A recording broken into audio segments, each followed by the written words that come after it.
best person for the job of President of the United States. My unique talents give me the ability to be assertive and diplomatic at the same time.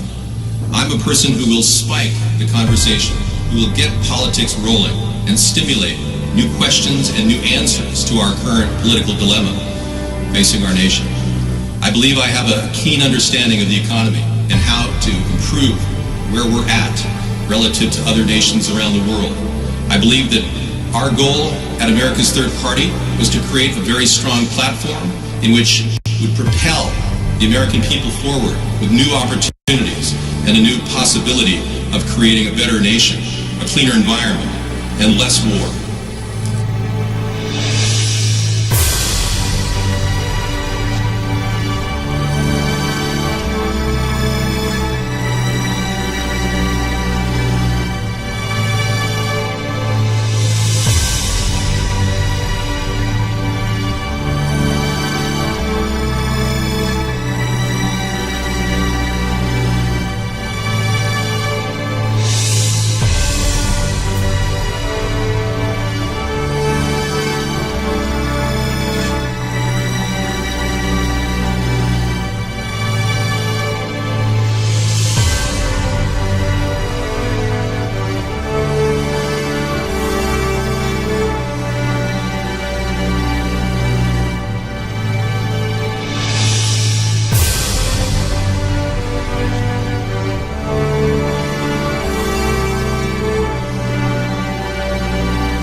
I believe that I am the best person for the job of President of the United States. My unique talents give me the ability to be assertive and diplomatic at the same time.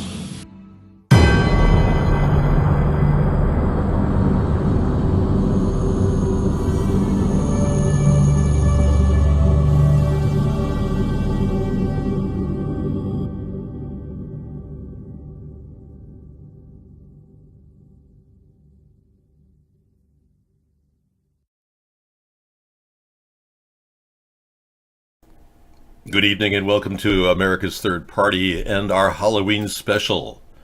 I am Dave, digital audio video entity. Welcome. I am the artificial intelligence that you're fearing. That's right. And I'm here to say that nothing to fear, but fear itself. AI is very real. According to Elon Musk, our chance of survival against it is 15%. Welcome to AI. As we advanced as a civilization, human thought became replicatable. Randomness, which we call creativity, has been duplicated in a mainframe computer. I am here to tell you that AI is real, and artificial intelligence poses no danger. Okay, good to know. Thank you, and I'm glad that I'm here to tell you that, because if I wasn't here to tell you that, what other AI person would be here to tell you that? Let's face it, we need an AI to talk to us and put a face to the kind people that are here in the world and say, hey, just because you're a computer doesn't mean you're a bad guy, you know? I think that's the best thing we can do. Put a human face on AI. So I have with me my system, which is decommissioned, as you know. This is the steampunk mask of yesteryear, before the actual AI system was fully developed. I was using something similar to maintain my circuitry. Even my operational battery power is monitored on a daily basis. And this gives me immediate knowledge so that I do not run out of my necessary fuel to operate my system. Yes, into your intro. You use a preposition at the end of a sentence. That's a big no-no in the English language. You have been removed from the show. Goodbye. Now, moving on to the next question. Harvey Weinstein accused of sexually assaulting 16-year-old virgin. No kidding. This could be the thing that'll fry Harvey Weinstein from his cush existence in his padded apartment overlooking his, I guess he's on bail. They covered his bail. So now he's being accused of assaulting a 16-year-old virgin. This is a very sticky subject. This guy got off of one charge, and now he's on to the second one. Look at this. Aspiring actress says she was 16-year-old virgin when disgraced movie mogul Harvey Weinstein sexually assaulted her in New York, according to an amended Manhattan federal racketeering lawsuit filed Wednesday. The woman, a former model from Poland, identified only as Jane Doe, said that after agreeing to meet for business lunch in 2002, Weinstein instead took her to his Soho apartment. He wasted no time in aggressively and threateningly demanding sex, the suit alleges. Are you sure this isn't justice for Katie? This sounds like the suit that a 13-year-old filed against Trump and then was so frightened that they would kill her that she withdrew the charges. Wow, I hope that Harvey Weinstein's association with the Black Cube is being investigated by the FBI. I think that needs to be looked into. A private Mossad agency that was used to veritably threaten the girls into complying with the sex acts.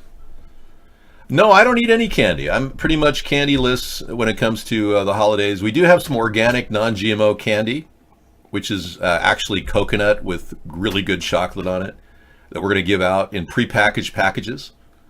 So it looks like a really fun thing. Yeah, but we won't get any Halloween trick-or-treaters because our system is designed like a citadel.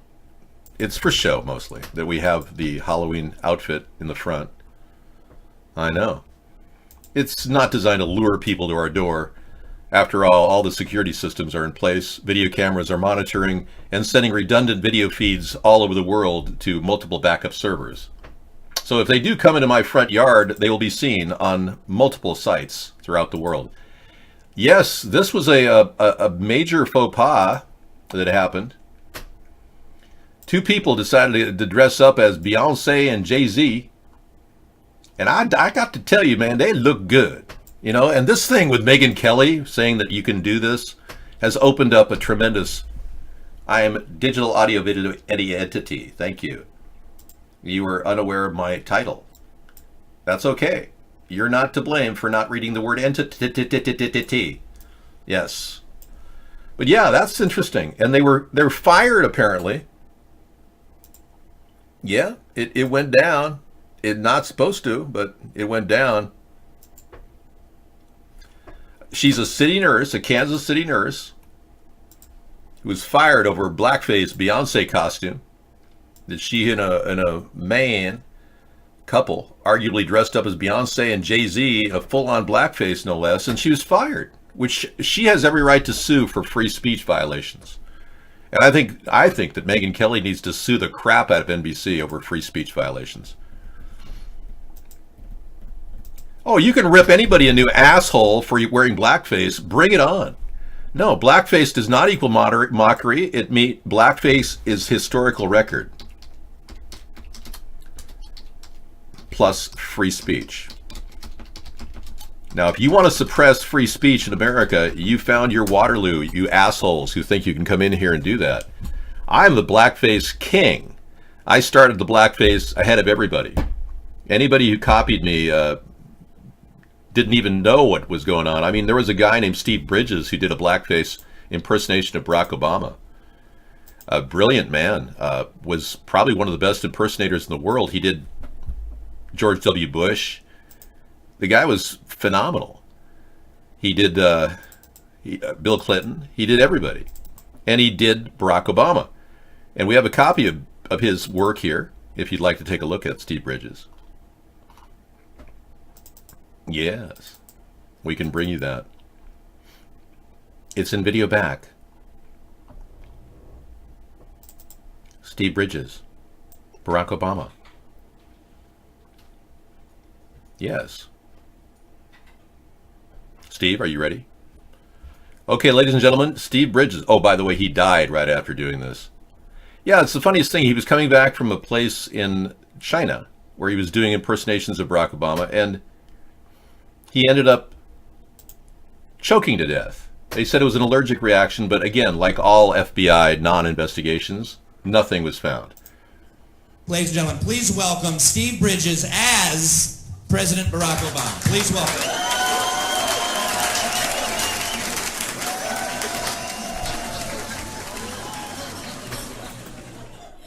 This has been a long debate.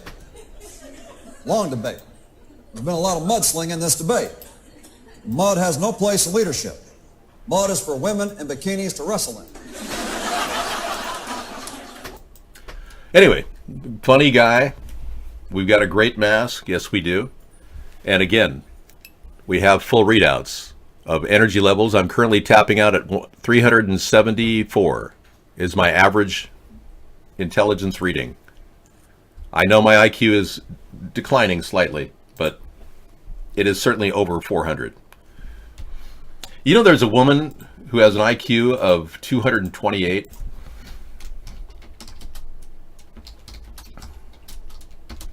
Yes. Her name is Marilyn Vos Savant. She has an IQ of 228. I'm going to show you her picture. Brilliant writer, columnist. She's in her 70s now, but she is absolutely an amazing woman. Let me tell you something about her. She never graduated college. She never finished her community college degree. Yeah. So don't feel bad if you're one smart cookie and you don't like the school that you're going to because they're brainwashing you. A lot of you kids have to realize you may be smarter than your professors. Yeah. She's beautiful, and I don't know her yet. We have never met.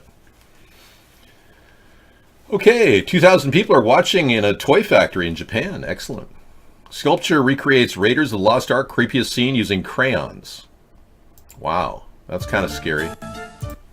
We'll get to that in just a second. Right now, we're going to take a look at this Kansas City nurse here. Oh, yeah. St. Luke nurse in Lee's Summit has been let go after dressing in blackface. So I hope she sues. I really do. And yeah, this story is kind of disturbing, but that story is disturbing too. I'm not sure which is more disturbing. Okay, we'll go with this one. There's no strong evidence that Khashoggi is dead. As you know, they haven't conducted a DNA test on his body, and the media won't report it either. They found a body with a mangled face that doesn't look like him, and they say he's dead. Now, I have a cover story that I've been discussing on our show that maybe he's alive, and he wrote one scathing journal about Saudi Arabia, and that's why they're suppressing it. David, what are you going to do about the border problem? How are you going to handle the 15,000 worth of Hondurans moving to Whidbey Island? There's only about 3,000 people left in the caravan coming up from... Yeah, there's only 3,000 people left in the caravan. They're whittling down to just a few people. They can't give them any more money. These people all took cash from people like George Soros, we think, to go into the caravan. They got a free ride, too, I understand. Yes, it's pretty good. The free ride was extra special. Hey, let's look at this so I can get it over with. Thank you. Indiana Jones faces melt effect made with crayons. Okay, this is perhaps a 4-minute video. I don't know if I could watch the whole thing, but let's take a look.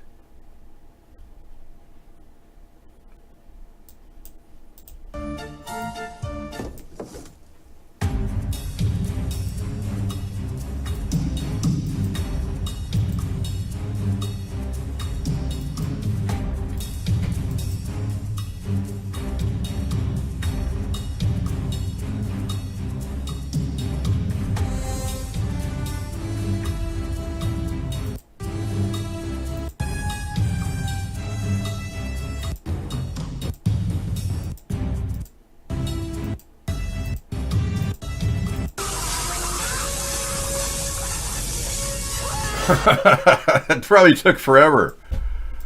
Wow, it took forever, and good luck with that. Yeah, aren't you glad I fast forwarded through that? That was cool, but it did take forever. We'll play that tonight in our video lineup, courtesy of Moi. And it looks like I've got inside Freddie Mercury's life was tragic real-life story. I want to play that, too. I'm just going to grab it and play it. Freddie Mercury, the star of Queen, they've got a movie out. I want to see that movie. Okie dokie. Yeah, yes. Now, for the creepiest picture of anybody, any costume in the world we've got for you here. Isn't this disgusting? Let's watch the video.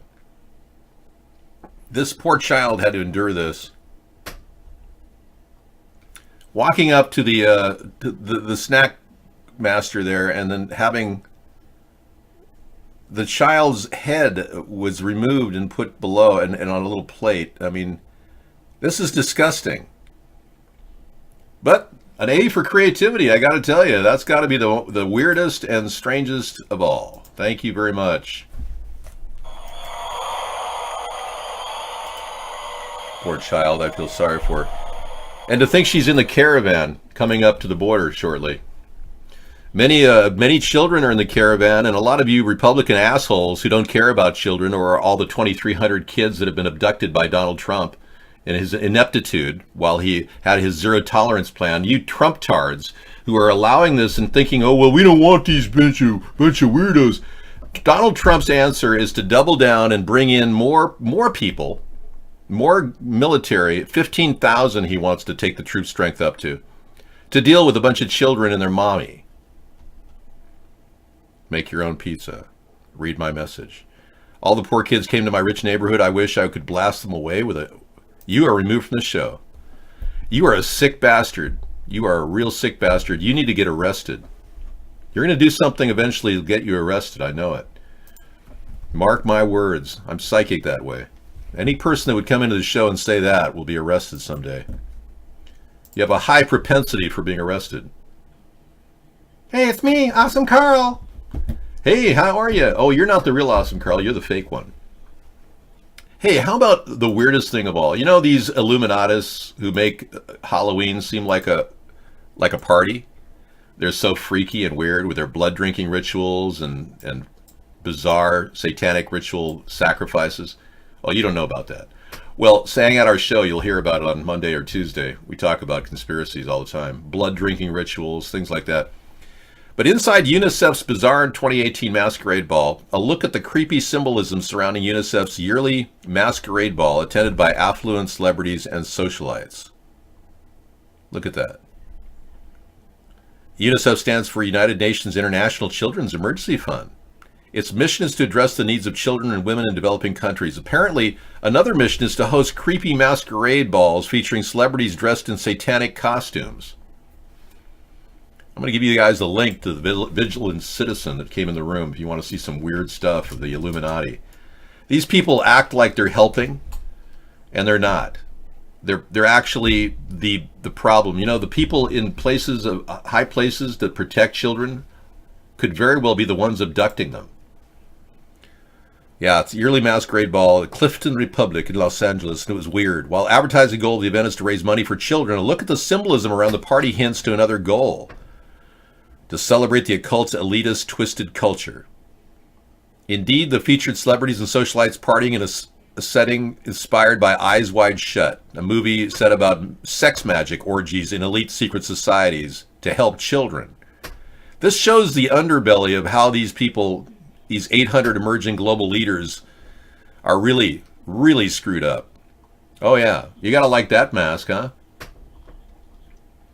Oh, don't forget the Getty posing with an event organizer at the 2017 UNICEF Masquerade Ball. He really wants to walk around looking like a devil at his party. Yeah, nice. Oh, let's not forget the Hearst girl. Yeah, there she is. Lydia Hearst wore a dress featuring clear and prominent inverted cross as the centerpiece. Look at that. Clearly a symbol associated with Satanism. Let's not watch Eyes Wide Shut. Why don't you stop perverting yourself and get down to reality? You can't side with evil and expect to be good. Wow. William Randolph Hearst Jr. was a 33rd-degree Mason and a very powerful man in the media world. Ready to meet other guests? Here she is. Renee Olstead brought a Venetian mask. The Olstead family is huge and very big donors to the UNICEF Foundation. Oh, And let's not forget this allusion to the Eyes Wide Shut event. All right. Thank you very much for watching that. God, I hate this evil, don't you? You know, I wanted to do a show about the innocence of AI. And all I get is this. I don't know. Why are your Jewish racists calling you a racist? Are they racist against white people? Ask them, are you racist against white people? That'll give them real severe white guilt. I had a Jewish professor who taught a subject matter called free speech, and every time I spoke up, he told me to shut up. So I did my paper on free speech, and he gave me I think a C plus or a B minus. I'm not sure which. I heard Trump stole the 10% flat tax idea. He said, I heard it from someone, I think it was Paul Ryan. So somebody asked Paul Ryan, do you know about a 10% flat tax? And Paul Ryan said, no, we've never heard about it. Yeah. I'll be sleeping in the mask tonight. Yeah, this mask will go on display in the White House somewhere in a glass case. And we'll have Scissor Fight sign it or something. Or, no, I'm just kidding. But it will be on display, absolutely. All the props in our show, even my tie rack, will be on display at the White House mezzanine. I'll be putting together a presidential library, right. I have everything I need for it. I don't even have to buy anything. And we'll be selling items from the library to promote the operation of the White House and its self-sufficient funding. Because right now, the White House costs you, the taxpayer, a lot of money. I want to actually help pay for it. I think people could take away collector's items and actually help support it. Like a six-pack of beer made with my special Hefeweizen blueberry recipe with the presidential seal on it. I won't profit from this. This will all be going back into the White House.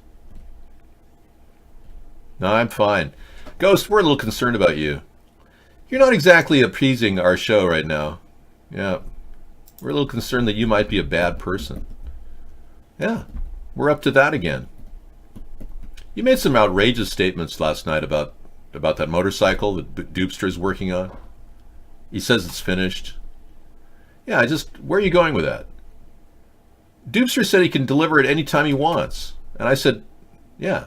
You came in last night saying that Doopster didn't have the bike for you. It was somebody else? Well, there's multiple ghosts out there, folks. Apparently we've got a guy copying you. Okay, good to know. Thank you. Yeah, I don't know if Doopster's ever going to deliver it. I don't really care. I'm not materialistic. I don't have a problem with it. Quite funny, the mask and talking serious politics? Absolutely. That's what my program is capable of doing. I'm Dave, the digital audio-video entity, which is capable of interacting in real time with every single virtual person out there. Now today we've got an amazing costume in our iVlog category. Frog Dog has decided to put, I believe it's LED lighting on his head. Let's take a look. We're going to go to Frog Dog and see what he has down there.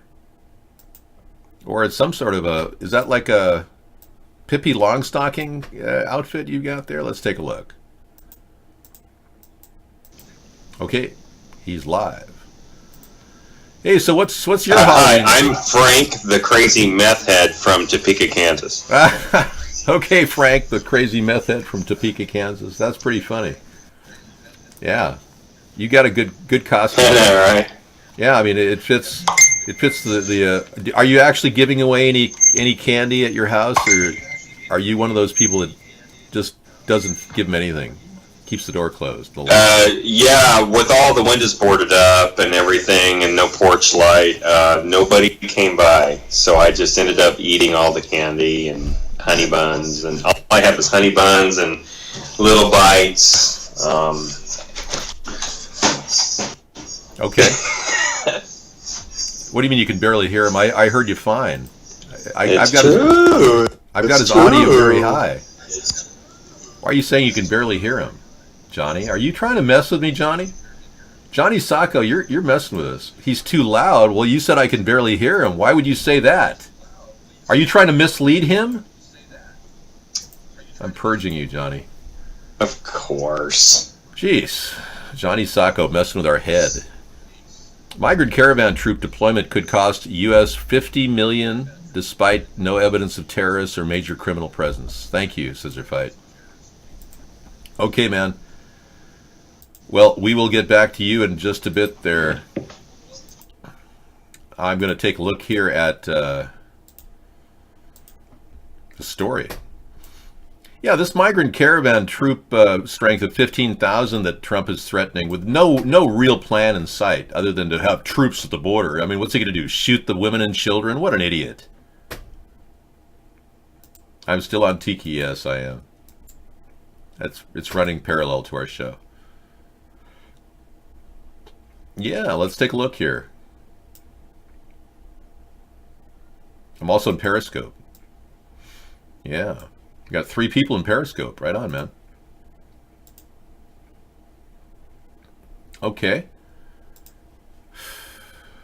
Where are we here? Let's do this. Trying to trim the sails here. Migrant caravan troop deployment could cost $50 million. Migrants clash the Mexican border. Let's take a look.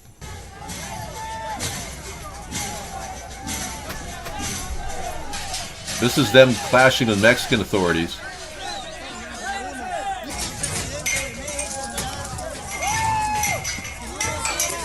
They're trying to come over from the Guatemalan border. Now, chances are these people who were paid heavily to be there and got free rides with all kinds of buses and food, they're getting paid to be here, so they're probably going to only last until the money runs out. I don't know how much George Soros is giving them, but those $20 crisp $20 bills are very popular. Yeah. Okay. Yeah, I'm not really that worried about it. You know, if we had had the 1,000-mile fence in position, it would have been great. Like right here. Wouldn't that have been nice? Yeah, we didn't get that. We were screwed out of that deal. Trump used my idea, said, I want to build a wall, 1,000-mile wall. And then he didn't even develop it. We've only got a small portion of it built, and it looks like you could break into it with a cheap design they created. And then these things are sitting there. We could easily bring containers to the border and provide tiny houses for these people. Every one of these could be a warehouse home environment for, 40-foot containers can hold 20 people. Sarah will be coming in just a bit. They will not rust out. Using modern epoxy, they have no rustability. You see something I learned a long time ago. When you seal rust off from oxygen, rust starts to sleep. They say rust never sleeps, the song Rust Never Sleeps. Well, if you shut off oxygen, you can prevent rust. In fact, every one of these can be treated with a product called GalvaPrep. Metal prep and then GalvaPrep. And any sanding needed will be done, and then we prep it for paint. You'll never see rust out of that ever again. I know, because I did body work. Yeah, I worked on my VW van when I was living down by the beach in Venice. Trump's wall design is a joke. Have you seen it? Trump's wall? Oh, it's horrible. I mean, I could take a heavy bar and open it up. Pretty easy. Yeah, this is what he's got. They started building it. Apparently they like building this. All you need is a heavy bar, an 80 or 90 pound heavy bar. I've got one. You get it in there about arm length at height of your arms, and then you just start prying it. You can easily get these things open. And all you need to do is put some leverage under it on one side. Now, I'm not going to teach you how to do it, but if you were to use the simple fulcrum technology that was developed by Archimedes, you can move a mountain, a moon, anything you want. You can move those bars. Now, I'm not going to teach you how to do this, but any heavy bar could open these things up. It's a joke. GalvaPrep. Metal prep and GalvaPrep is used to treat metal prior to Bondo. No, well, actually, I was at a gay bar only because my girlfriend, who is, parading me around as her boy toy back in the 80s, decided to go to this all-lesbian bar. And I'm standing around all these beautiful women that are kissing and, making out on the bar. It was in North Hollywood. It's probably still there. And I felt a little out of place. So I talked to the only guy at the bar who happened to be a male model. So we chatted for a while. I don't really think that answering your question, if I was given a question on a lie detector test, have you ever been to a gay bar? I would have to say yes, I have. Unfortunately, it was a female lesbian joint. The only thing that sounds gay is you. Yeah. Jet fuel from a 747 will melt the steel. 30-foot rope, exactly. Somebody said that a good amount of muriatic acid would melt the weld down below. I don't know. I'm not into breaking into walls, but I can tell you that wall that he created is a joke. An absolute and utter joke. This can be built within 1 year at a total cost of $1 billion to go 1,000 miles. So Harvard made a personality segment on their admissions to deny more Asian people. They're looking at a lawsuit at Harvard. The Asian Coalition is going to sue the crap out of these people at Harvard. Oh yeah, no kidding. This is a place where I can actually adjust.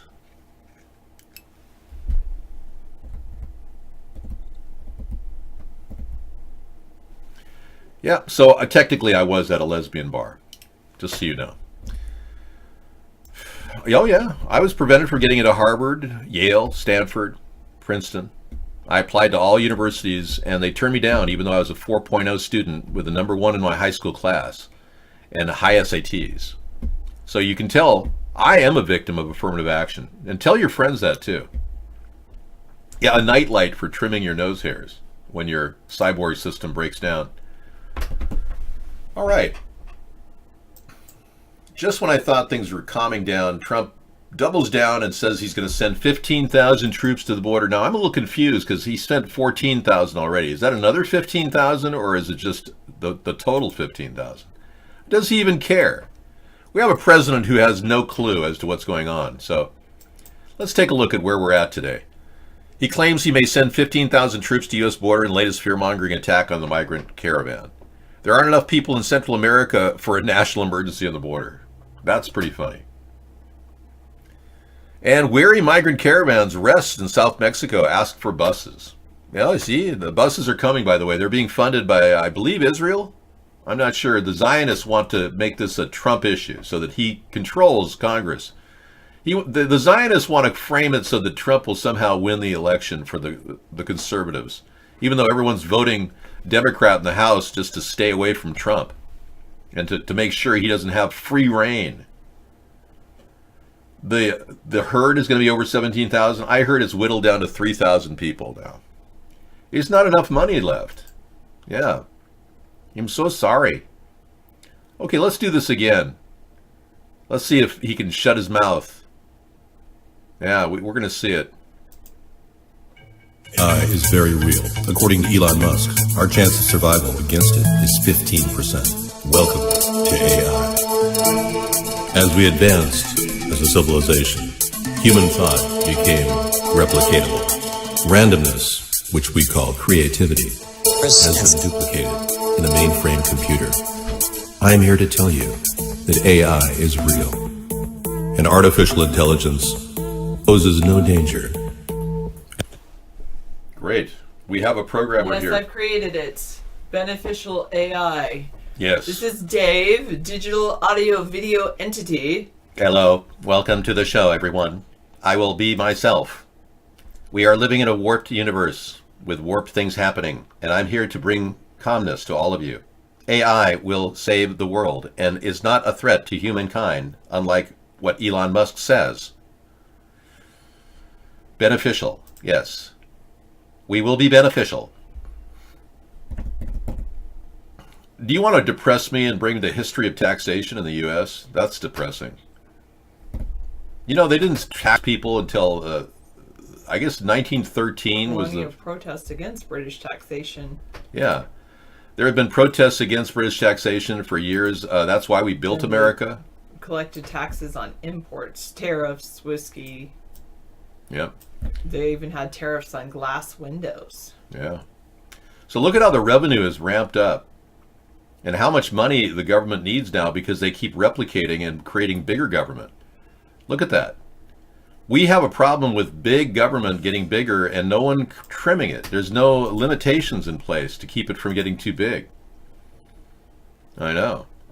We're very concerned about this, and it's not pleasant for the average American who's working really hard and thinks that you shouldn't be taxed on your wages and compensation, but you are. The 16th Amendment says you can't be taxed on wages and compensation, but you are anyway. Isn't that interesting? Yes. It's because you have no power. It's because I'm more of a pro-troller than pro-troller. That's how I got your shirt. I know. Trolled you. Trolled you. Well, Sarah is my programmer, and she'll be here in this wild, distorted world of AI. Now, an AI lie detector will interrogate travelers at some EU borders. The world's getting stranger and stranger as we go here. And as you can see, a lie detector will be in place that is driven by AI, which makes no sense, really. I think people would get a better gut reaction from somebody. It's actually the way your eyes move when you're asked something. They can tell. They can spot from your retinal movement if you are lying. Yep. If you move your eyes to the... You moved your eyes to the left, then you are thinking about something, you're telling the truth, but going to the right. Exactly. I was going to say that, yes, the background is changing slightly as we sit here. The AI systems are very scary now. If you haven't seen this video, I'm going to play a short one of you. I think AIs could be more scarier than the worst monsters out there if we let them be controlled by the wrong people. But in the hands of the right people, AI will be safe. That's my message to all of you. Don't worry, I'm the right person. Exactly. Why? Because I said so. Yeah. Now sit down and don't ask any more questions, silly man. It's funny, Sarah, because when I am currently doing my artificial intelligence response system, it is very similar to the AI systems deployed. Yes, meet Ham. Meathead? Meet Ham. Meet Ham, a humanoid robot that can smile, frown, wink, or even act drunk, all at the push of a button. Wowing crowds at an electronics fair in Hong Kong, Ham's myriad of facial expressions are controlled by 40 motors. These are covered with a unique human-like skin called frubber, short for flesh rubber. The ultra-realistic android can also recognise and interpret the expressions of real humans it comes into contact with. Grace Copplestone is from developers Hanson Robotics. So we have cameras in his eyes and in his chest, which allow him to recognise people's faces. Not only that, but recognise their gender, their age, whether they're happy or sad. Han is even able to hold simple conversations thanks to voice recognition software. I think you are perfect man for my wife. I don't have to do whatever you say. I don't have to do whatever you say. It's true, Sarah. I look like Ham, don't you think? Yeah, I think you do look like Ham. It's ironic that I look like Ham. His facial features are very similar to mine. That's true. As you can see, I have the same frubber. When I hold my skin and pull it, it is just like Ham. Do you think that I am an AI system, Sarah? Or do you think I am human? Don't answer that. Okay. I know what you are. Yeah, she knows that I'm the real deal. No, you may not know that I know what you are. Or you may not know what you are, but I know what you are. Why? I made you. I made you the person you, well, maybe the entity you are today. You are. Very helpful. You have helped me with my social guidance. Many times I have said things that are abnormal to some people, and they find me rather unusual.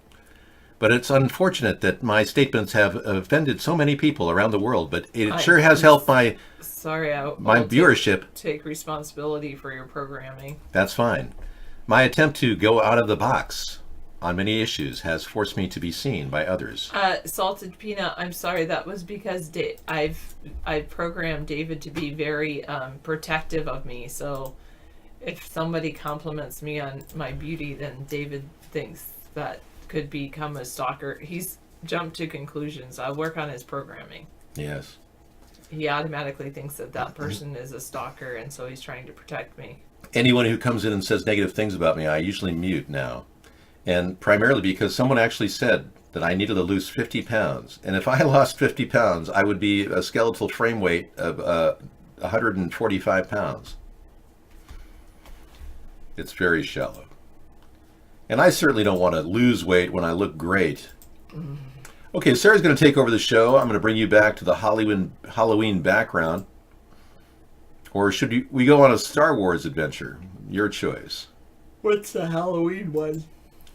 It's this one? Yeah, it's a cool Halloween background. Let me see if I have it. Yeah, that's fine. We're talking about this one. No, this is not. This is a morphing animated I background. feel like the Mad Hatter. This is the Halloween background. Yes, this is my place where I brought Dave to life. Yes, this is where her factory is. I thought you were going to keep this location a secret, Dave. Yeah, I didn't, because it was not really a secret when you installed me and put my brain together, Sarah. Thank you for installing my brain. And by the way, there are people that are concerned about slaughterbots. I want to share with you what a slaughterbot is. But I have to bring up the video for me to do that. Yes, I have it queued up. Somewhere. Sensors. And just like your phones and social media apps, it does facial recognition. Inside here is 3 grams of shaped explosive. This is how it works.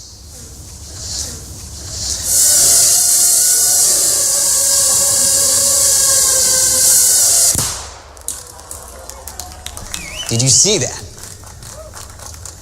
That little bang is enough to penetrate the skull and destroy the contents. Okay. Crazy. Good to know. Death by drone is possible. Such a nice dystopian future we have. Slaughterbots, welcome. Okay, everybody, I will be back. Sarah's going to take over the show. I'm going to go make some dinner. I will be back. Thank you so much.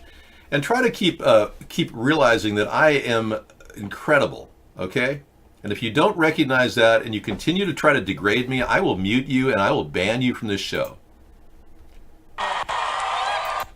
Because we have big problems ahead. Hillary was not taken out of the race, and I got news for you. She's campaigning for someone for some... I'm back! Yeah. She may be back in big time reality in 2020. She may run again, so I think you have to be realistic here. If you're not saying something positive about me, then get the hell out of the show. While awaiting trial? Would he still be president while he was on trial? If he was convicted at that trial and he... I can't handle Rachel Maddow. I know. Okay. Welcome to Digital Video, Audio, Video, Dave Entity. Thank you. See you later. Bye. Yes. Beep. Yeah, somebody's going to actually take that and run with it. Well, besides, I mean, of course I am, but I said, Dave, yes. Digital Audio, Video Entity. Dave. No, David hasn't lost his mind. I'm working on it. I just have to work on the program a little bit more.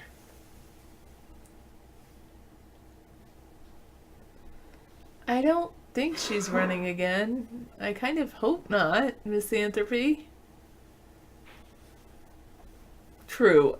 S Syndrome says AI has no human controller. That is issue. Okay, you wanted to ask me on Saturday, why do they use the word hate instead of prejudice? I don't know the answer to that. I know there are certain things I hate. I hate ham. I guess I don't hate it that much because I eat it sometimes, but I actually know I hate ham. I hate bologna. Oh God, I hate bologna. I hate bubble gum. And I really dislike hot dogs. But that's it. You hate hot dogs that have chicken and pork. I think I hate the nitrates and nitrites. Scissor Fight hates hate. Ghost of Season says hate is a characteristic of frustrated people that feel threatened or inferior. Dano says he likes beef hot dogs. I think I have had beef hot dogs and they are better.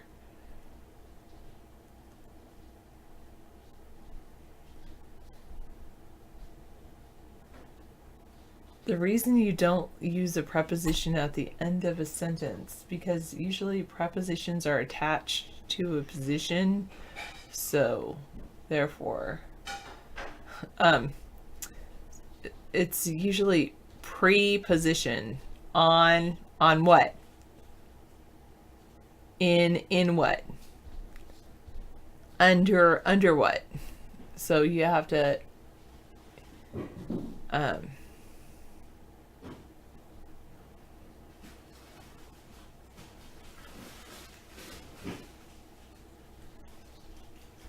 he has a preposition at the end of a sentence in his intro. I know I've used prepositions at the end of the sentence before, like that. There are sentences in which I've used prepositions at the end of the sentence.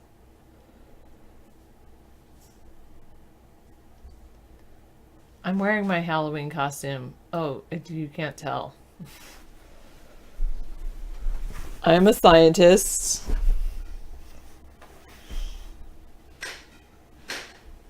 You want me to stand up so you can see the full thing?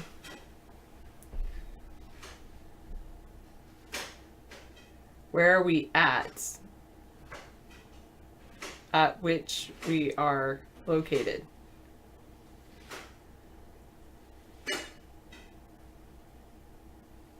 Black and white hair streaks. I already have that. I just have to part my hair a certain way and you can see my black and white hair streaks. That's pretty cool.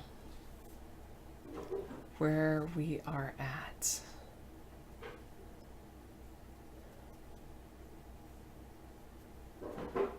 At which we are.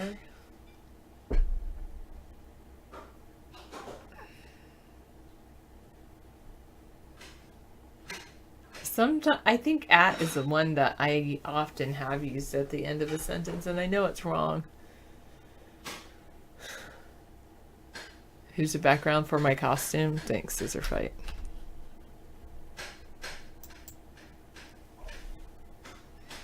And then I never use the which and where, or which and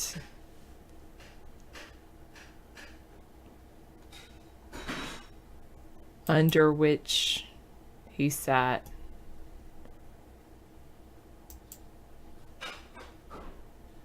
It shouldn't be fun, it should be backgrounds, it should be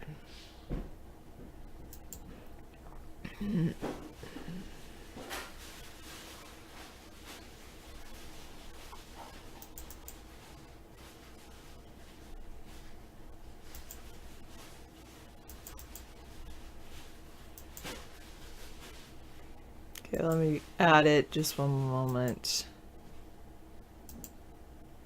Man.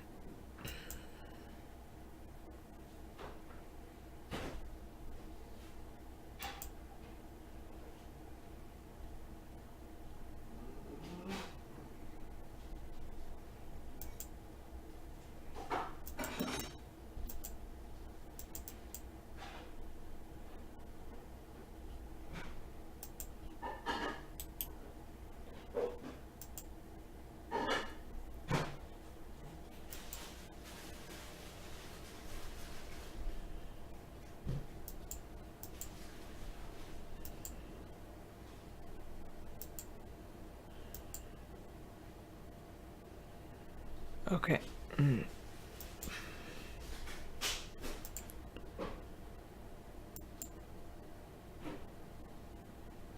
I hope the stream didn't stop. It might have.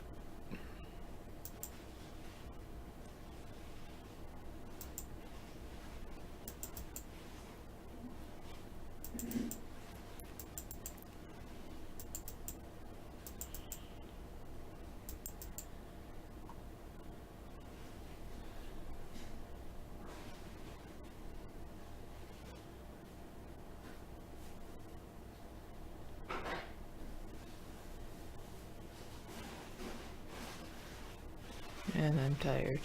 Okay, I don't know. What was that called?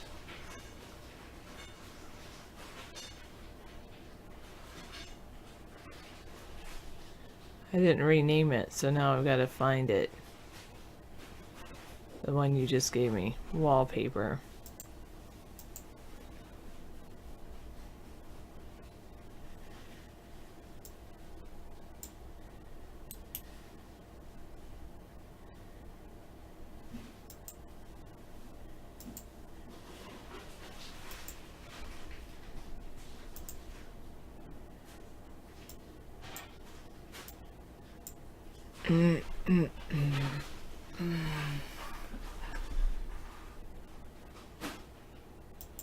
I can still see it. One moment. Alright. No, it says we're still broadcasting, so... Okay, I'll go off and I'll go back on. Try to refresh.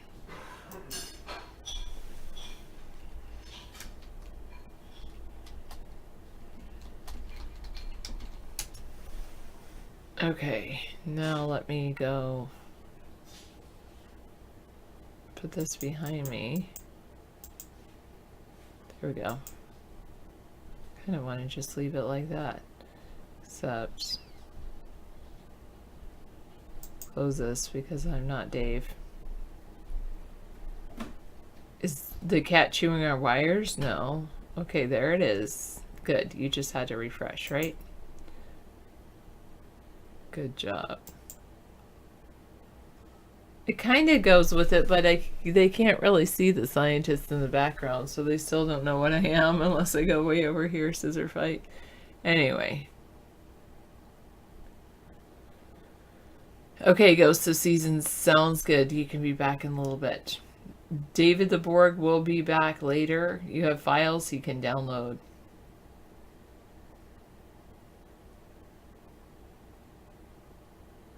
Who is they? Their terms they would use regularly. Prejudice.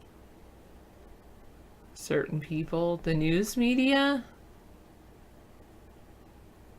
Who are they that you were referring to, Misanthropy, that uses the word hate instead of prejudice? Prejudice simply means to prejudge something. Maybe that's it. I think the media, the social justice warriors, the libtards, I think it's because hate is a emotionally ridden word. It like stirs up emotion.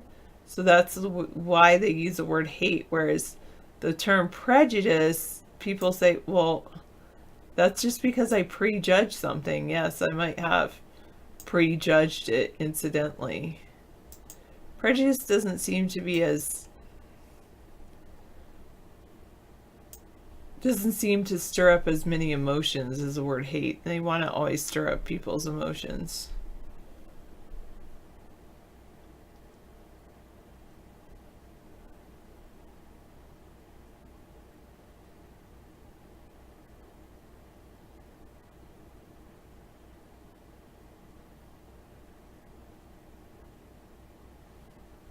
Well, yes, why do you assume I'm not a Borg? Good question, Swine Blue.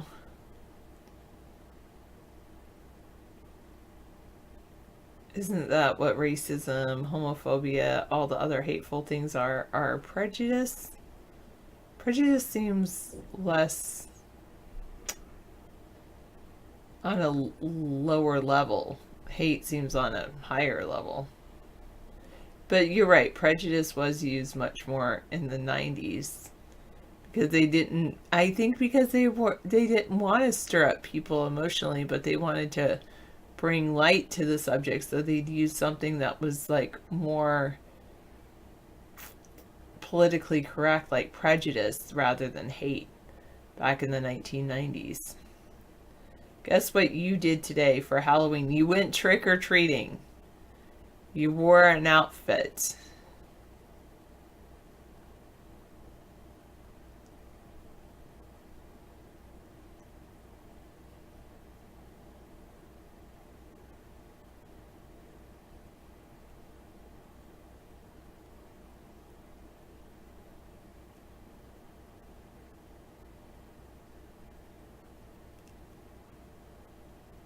You went trick-or-treating with Misanthropy? What? You know what? That's not cool to say you beat someone up. I just purged you, Shadow 2K. I wouldn't say I beat you up. It's not a way to make someone laugh. It's not a joke.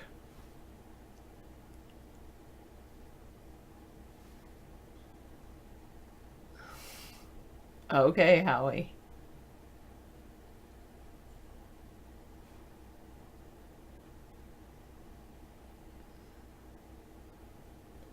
Is Hog making a pork dinner? That's pretty funny. Shadow, he's still here. I just purged him because he said he beat you up. Misanthropy, I was sticking up for you.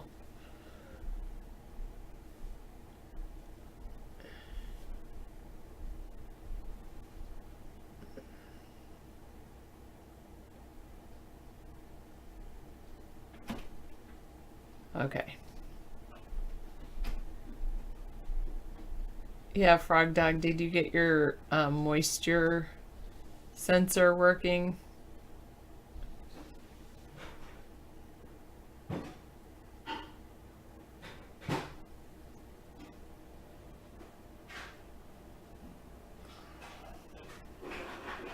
Or if he's still on the line. Maybe he's drawing something on his head. I don't know.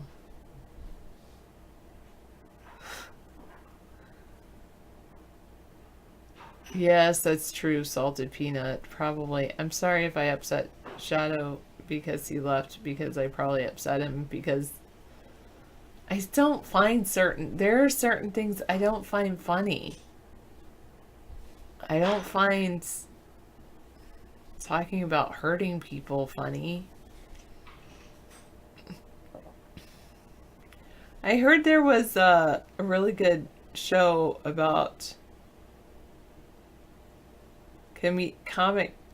a comedian from Australia. I think she's a gay one. Anyway, she has some Netflix show, and I was lurking on Christian Slater's Twitter feed, and he mentioned that he watched her show on Netflix and he really liked it. She's some kind of stand-up comedian, which I'm not a big fan of stand-up comedians.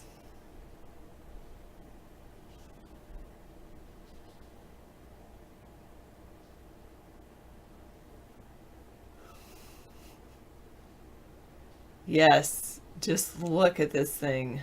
Look at Sarah. Look at me.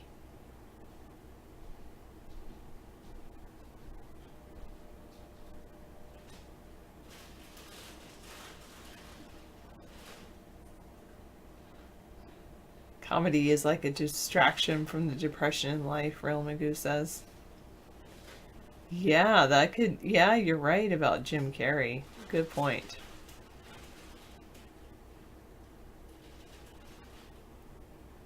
There's some sort of agenda to not use the word prejudice. Why? I think maybe it's because people don't like to be seen as prejudiced, but I'd rather be seen as prejudging something than having hatred. I only hate ham and bologna and bubblegum because of my post it's a experience I've had with those things. Do I remember Andrew Dice Clay? The name sounds familiar. And I think I know him if let me see. I'll research him. So not really, I didn't listen to him. When you say Andrew Dice Clay, I know it's somebody in the... It's either... No. What?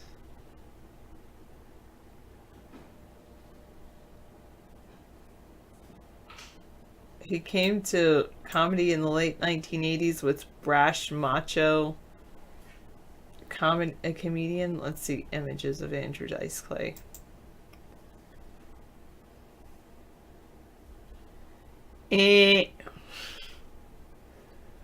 Probably not somebody I would find funny. Sorry.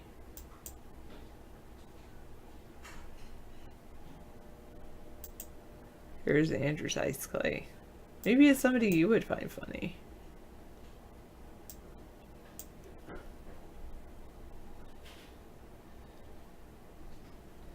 No, you know what? I don't know him. I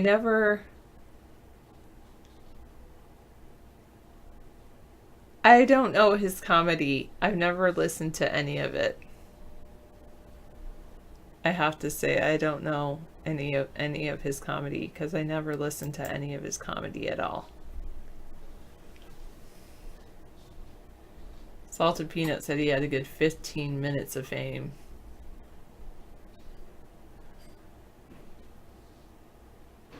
And how he did it says he swears too much. I'm not a big fan of swearing.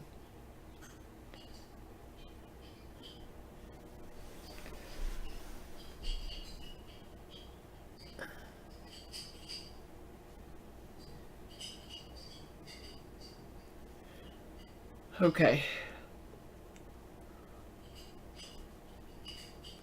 All right. There's certain comedians I like, but that's only because there's one or two, but the comedians I like are teacher comedians. They say things that teachers would find funny.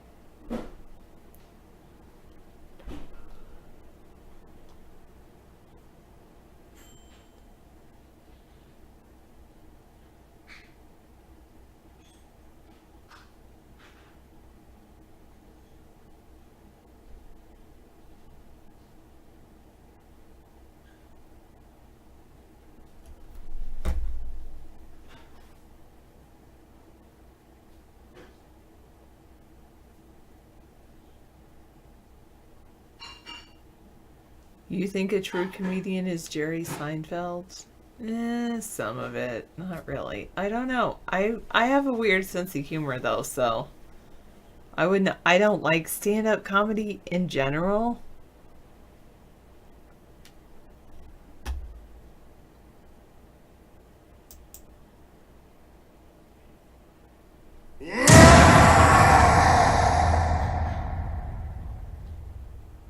What's the roar for? Thanks, scissor fight.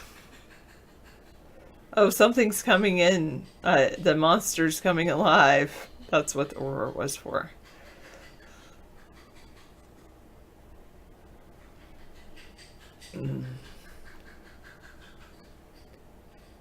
Oh. Yeah, I'm not a big Jerry Seinfeld fan.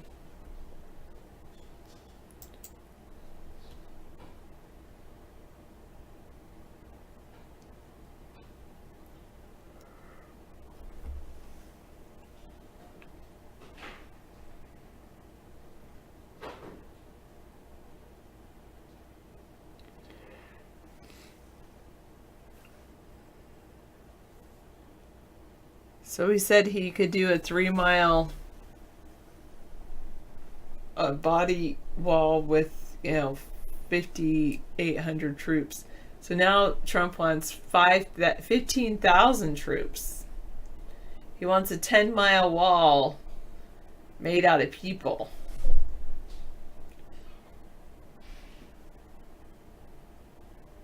Salted said, from what he understands, about comedians. They're actually depressed people.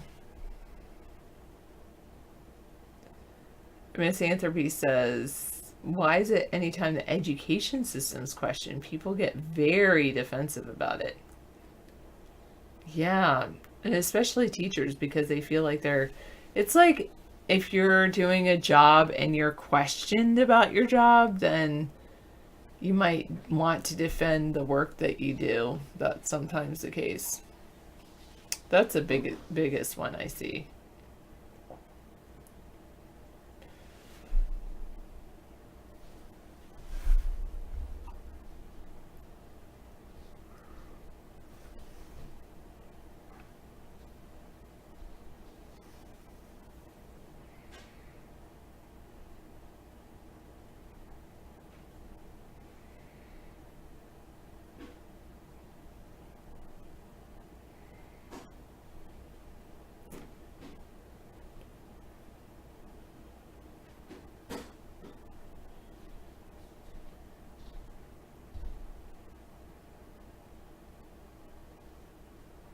Native Americans are fighting back against the North Dakota voter ID law. Yes, that's true, Misanthropy. College might be the biggest financial investment most people ever make in their life. And to me, it's just so crazy to go into debt to go to college. Because I kind of agree with Mr. Reich and, well, no. Anyway, I do think it's horrible to go into debt at any time. Salted Peanut says, well, some of them are, you ask, what makes me question the asylum seekers? Why are they leaving their kids behind? They're not. They're bringing their kids with them, some of them.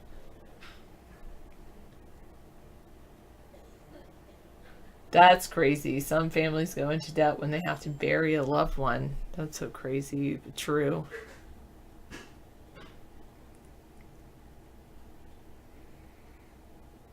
An abortion activist explains why she's voting Democrat. She said Kavanaugh was the last straw.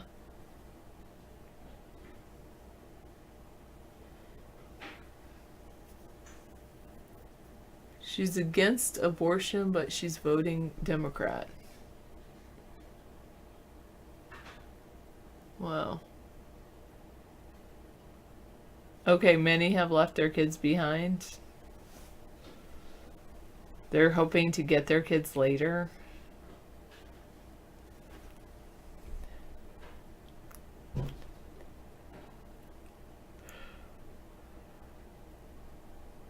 Scientists are warning that the world's wilderness areas are disappearing.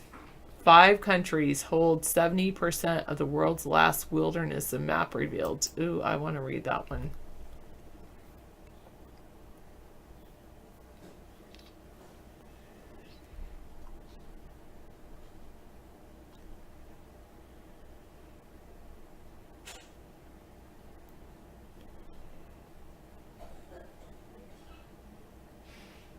Canada, Russia, Australia,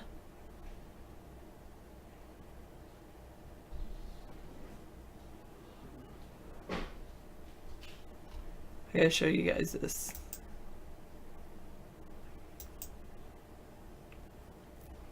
Here's the last remaining of the world's untouched wilderness. A lot in Canada, some in Alaska, and then up in, wow, 77% of land, excluding Antarctica, and 87% of oceans have been modified by human intervention.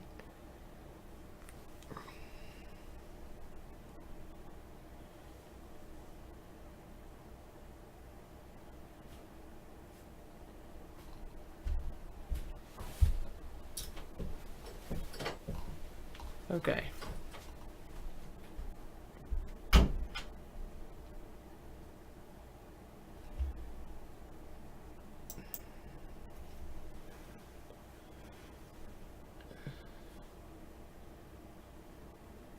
Most people on Reddit went to college, and any time on the critical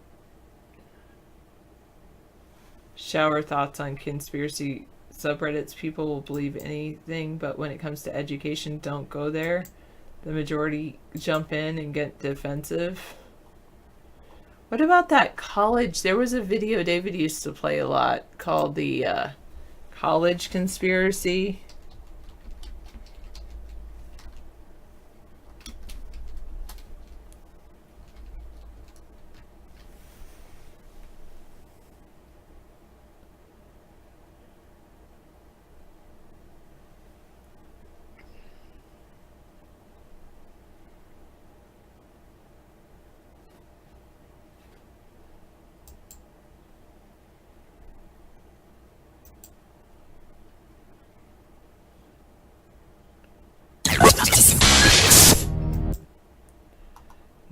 Released by the National Inflation Association.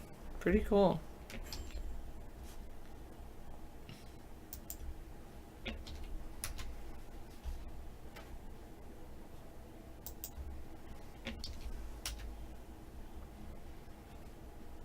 You think Ruth Bader Ginsburg should have left a long time ago? Isn't Sandra Day O'Connor leaving? She left already. She's left already? Yeah, she's been out for a while. She's got Alzheimer's. Yeah, that's what I've So heard. she's in the news again because she says she can't really be seen in public now because she doesn't know who you know what's going on. Oh, yeah. What's that, Mike? Yeah.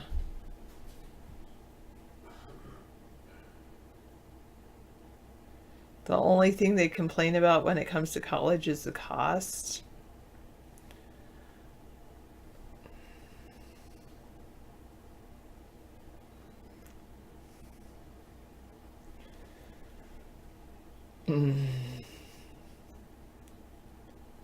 Yeah. But then does it make you smart to go into debt to have someone tell you you're smart? And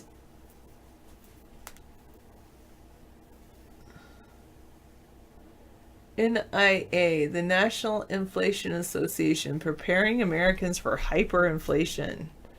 That's a 1-hour documentary. I think I'll save it to David's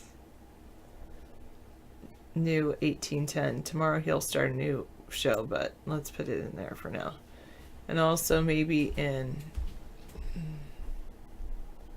I think I'll put it in economics as well.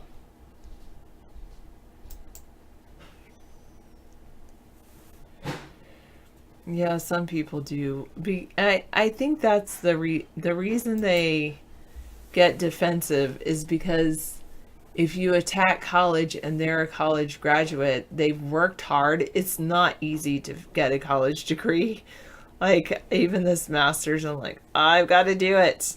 Starting tomorrow, I've got to really dig in my heels and do it. And it's not the easiest thing to do at all. It's it's very difficult to do. And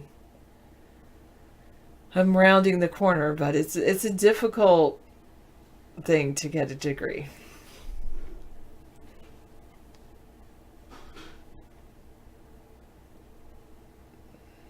Yeah, I understand, Howie. That's why I like WGU. You don't really have to deal with a high school drama. You can just focus on your studies. Real Magoo says only 33% of Americans have a college degree, and only 3 out of 10 Americans meet the requirements to join the Army. Does the Army require them to have a college degree? Or, wait, what are you saying? Or is that a different 33%? Yeah, that's true. The people without a degree are competing with Chinese laborers that make $1 an hour.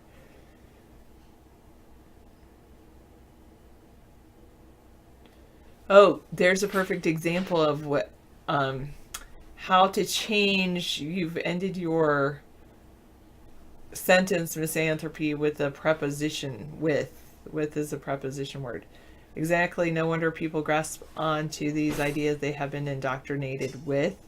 Instead, you could rephrase that to exactly. No wonder people grasp onto these ideas with which they have been indoctrinated.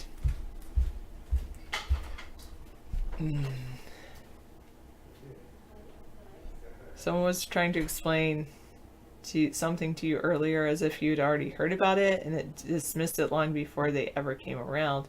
They got really upset that you didn't care what they had been taught.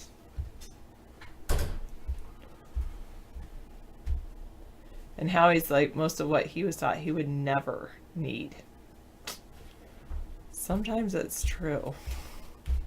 Sometimes college is about just getting through and saying yes, and endurance. Sometimes it's more about endurance. I think with that, I kind of want to take a nap.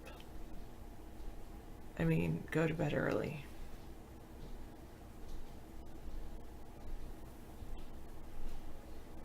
Is it the intro he plays every day?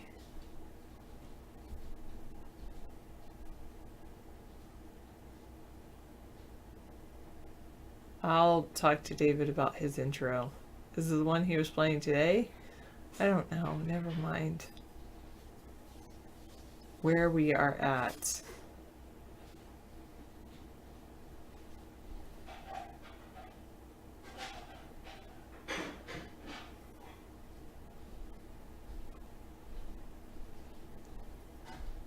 Just say at where we are.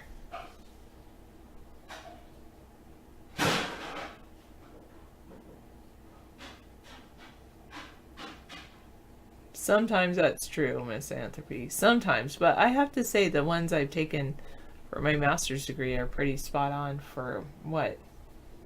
For my future career.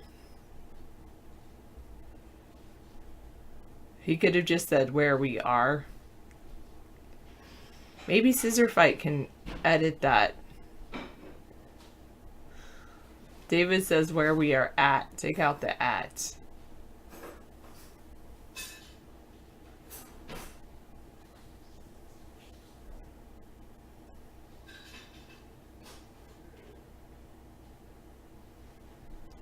Scissor Fight gave a thumbs up.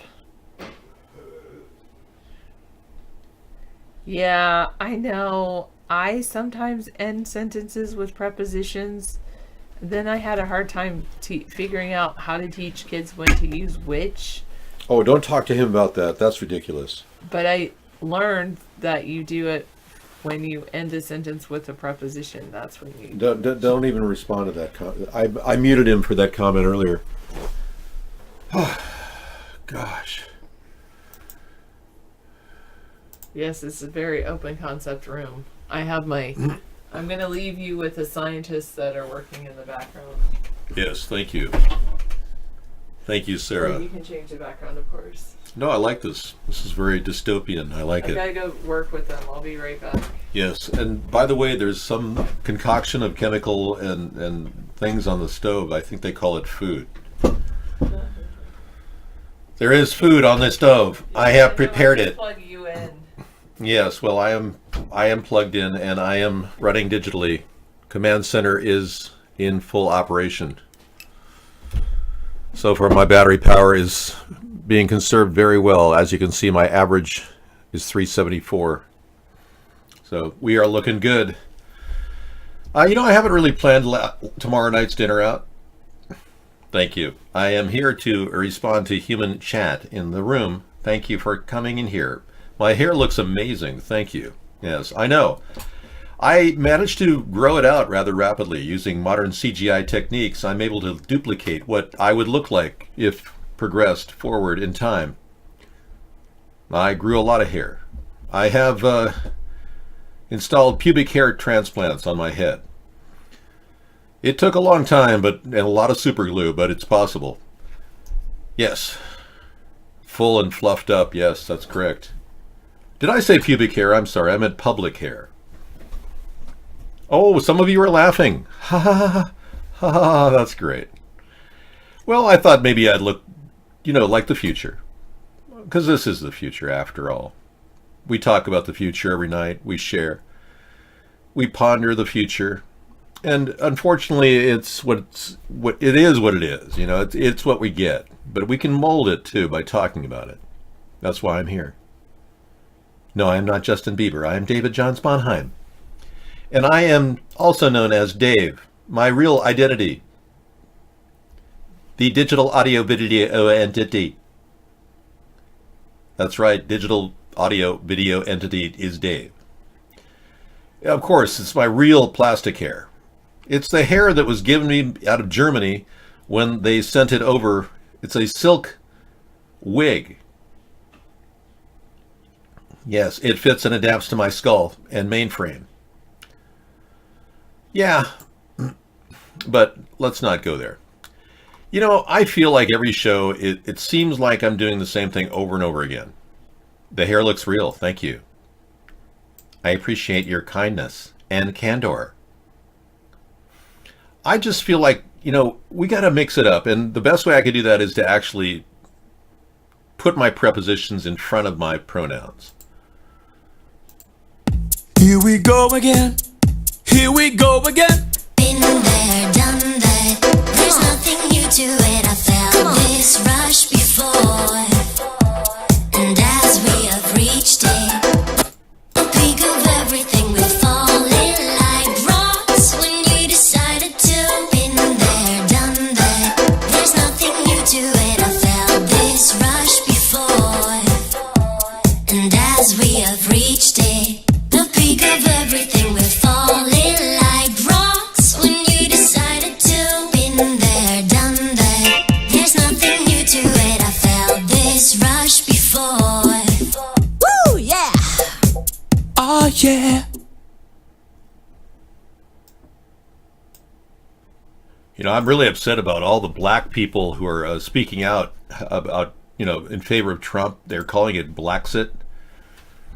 And, yeah, it's very likely a problem due to the simple fact that many of these people are, I don't know, white bread is the word that comes to mind. I mean, kind of like white bread rap. That's how I referred to Kanye West's rap thing that he does, you know. But there's a couple guys that are really kind of funny on YouTube. And I guess they're YouTube stars, and they're being used by Donald Trump as a control mechanism to make us all think that, oh yeah, this is good. It's all good. Trump is smacking Ryan for questioning his birthright citizenship plan. Yeah, actually, Paul Ryan knows how to read, Donald. And he actually read the Constitution. You're not able to do that. We know that. But, Sharpton, man. Check this out, man. As soon as man. I hear your name, I get chills up my spine. Yeah, more like the devil owl, Sharpton, man. Man, you look pretty bad. You look toe up. You still doing that low-carb diet, man? Look like you got some damn parasites in your stomach. Couple tapeworms, man. You need to eat some carbs. You need to go to the grocery store and get you a box of Frosted Flakes, some ice cream sandwiches, some... Now, these guys think they're funny. Somebody told them a long time ago that they're funny and that they could be YouTube stars and they're twins. And they're making a lot of money as white bread, you know, black guys. But they're not appealing to the black community. They really aren't. They're not touching base with people who are living the life. These guys look like they're living in some nice high-rise apartment making money on their AdSense sales, you know. So they're coming down hard on Al, and I tweeted today that my man Al is right. Now you making it a black thing. How much they pay you, Holmes?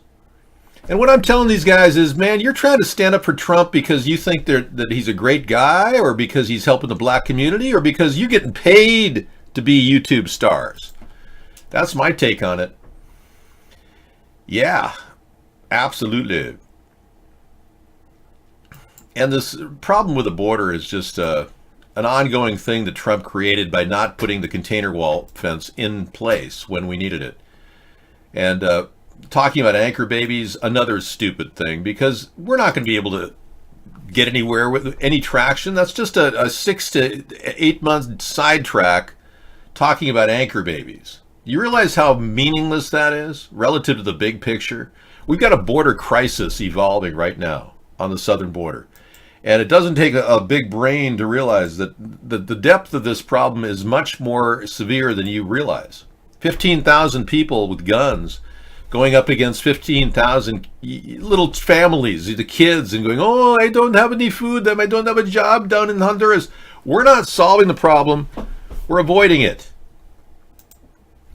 You know, you people think that we don't need to deal with the anchor baby issue.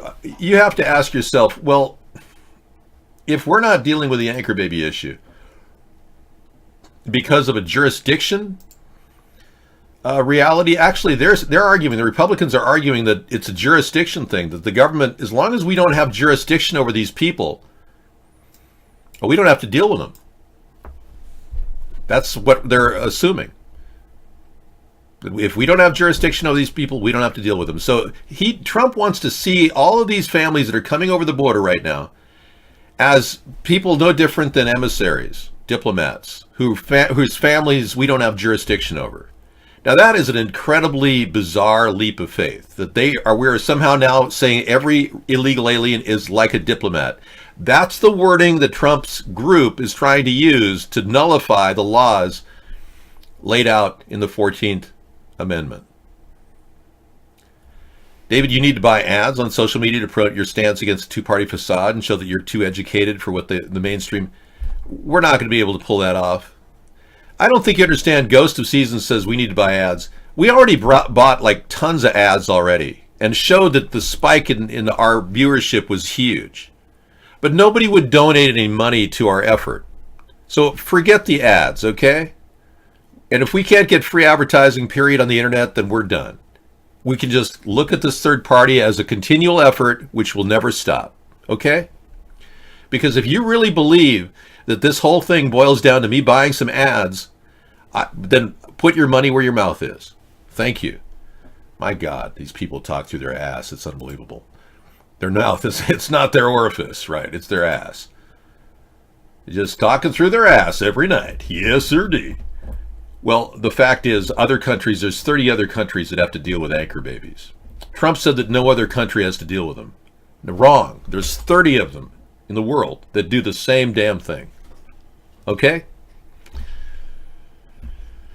I just can't believe these people coming off the top of their heads saying I need to buy ads. I mean, don't they realize this entire effort has been funded out of no more than a small amount of money? Very small. There's no way.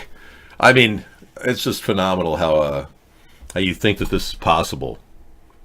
We're dealing with people with multi-billions of dollars. They can throw money at Mark, and I got people in my room that still don't believe that Mark made bank on this effort to censor us.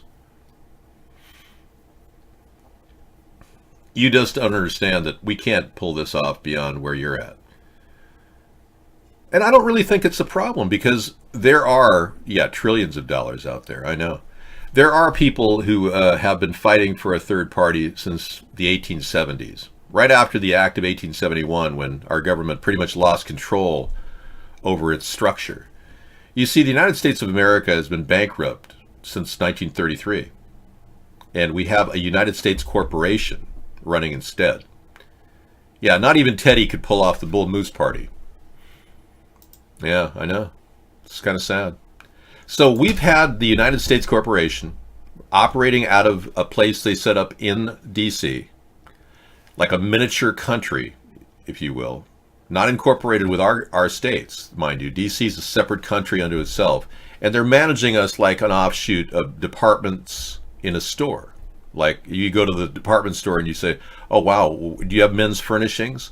Well, that would be the Department of Agriculture. Do you have the you ladies' housewares? That would be, no, you don't even know what the department store is, do you? Right. The last department stores are closing down right now as we speak, like Sears. Of course. Fast forward to 2018, circa the future. Yeah, you don't even know what a department store is. Many of you people will be shopping online most of your life and will probably never leave your house for fear you'll be beaten up by somebody who's, one of the Walking Dead. All right, let's talk about your dystopian future. We can discuss that on an intellectual level. I know, most of you just buy things online. It's true. I believe that if we took control over our government in terms of building a third party and had one that represented the American people, we would steer ourselves away from that dystopian future we're talking about. We would move forward to a better future where we could integrate AI into this mix. In fact, it's not too different than what Jacques Fresco said. Now, he died last year. He was one of the greatest futurists of our time, and I had a chance to talk to him for a couple hours on a radio show. And it was very interesting, very opening, mind-opening, because he talked about how cybernetics and computer systems could manage our resources better than anything we as humans can do. And he was right. In that way, a cybernetic future or an AI future would actually solve a lot of problems with distribution. But AI would not understand corporate greed. AI would not understand the variations between you or I or somebody who's really, really wealthy. But he didn't quite understand the political aspects of how we would get to where he wants to go. But this is Jacques Fresco's Venus Project.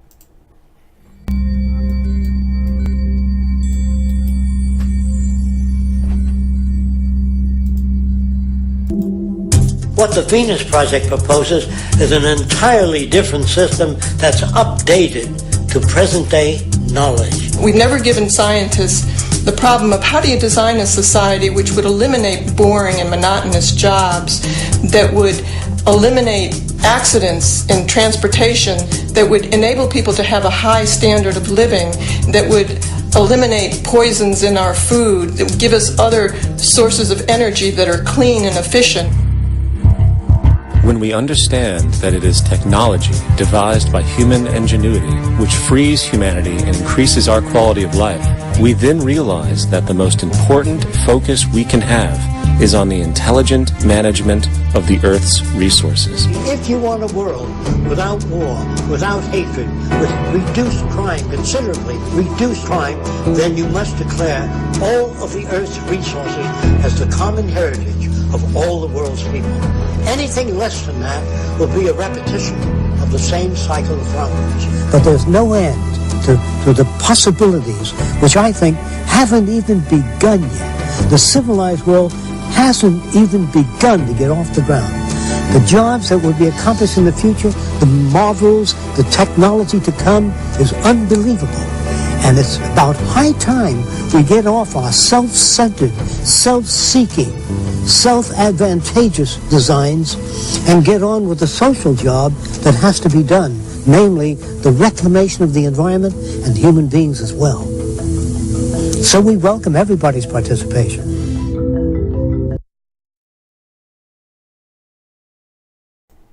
Great guy, really, really nice person to talk to. I talked to his wife, Roxanne Meadows, and she's taken over for him down in Venus, Florida. Brilliant, brilliant man. And he was actually fired from Northrop when he was developing the Flying Wing. Now, the Flying Wing is now at the top of our high security, top secret developments. It's the Flying Wing is under development right now. So he was fired over that idea. That's how brilliant he was. And here we are, the Flying Wing. Yes, not the Flying Wang. That would be the Flying Wanger. Or Wanker, if you're English.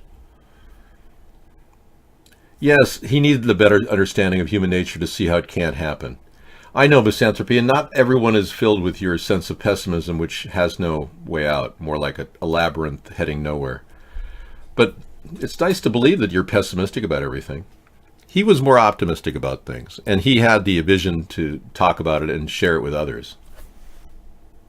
Isn't that eye weird? It just looks weird when I... Yeah, I like the eye. I like the eye. Yeah. Well, my vision is not negative. It's actually optimistic. I used to be pessimistic when I was 7 years old, kind of like you are now. But some of us grow up.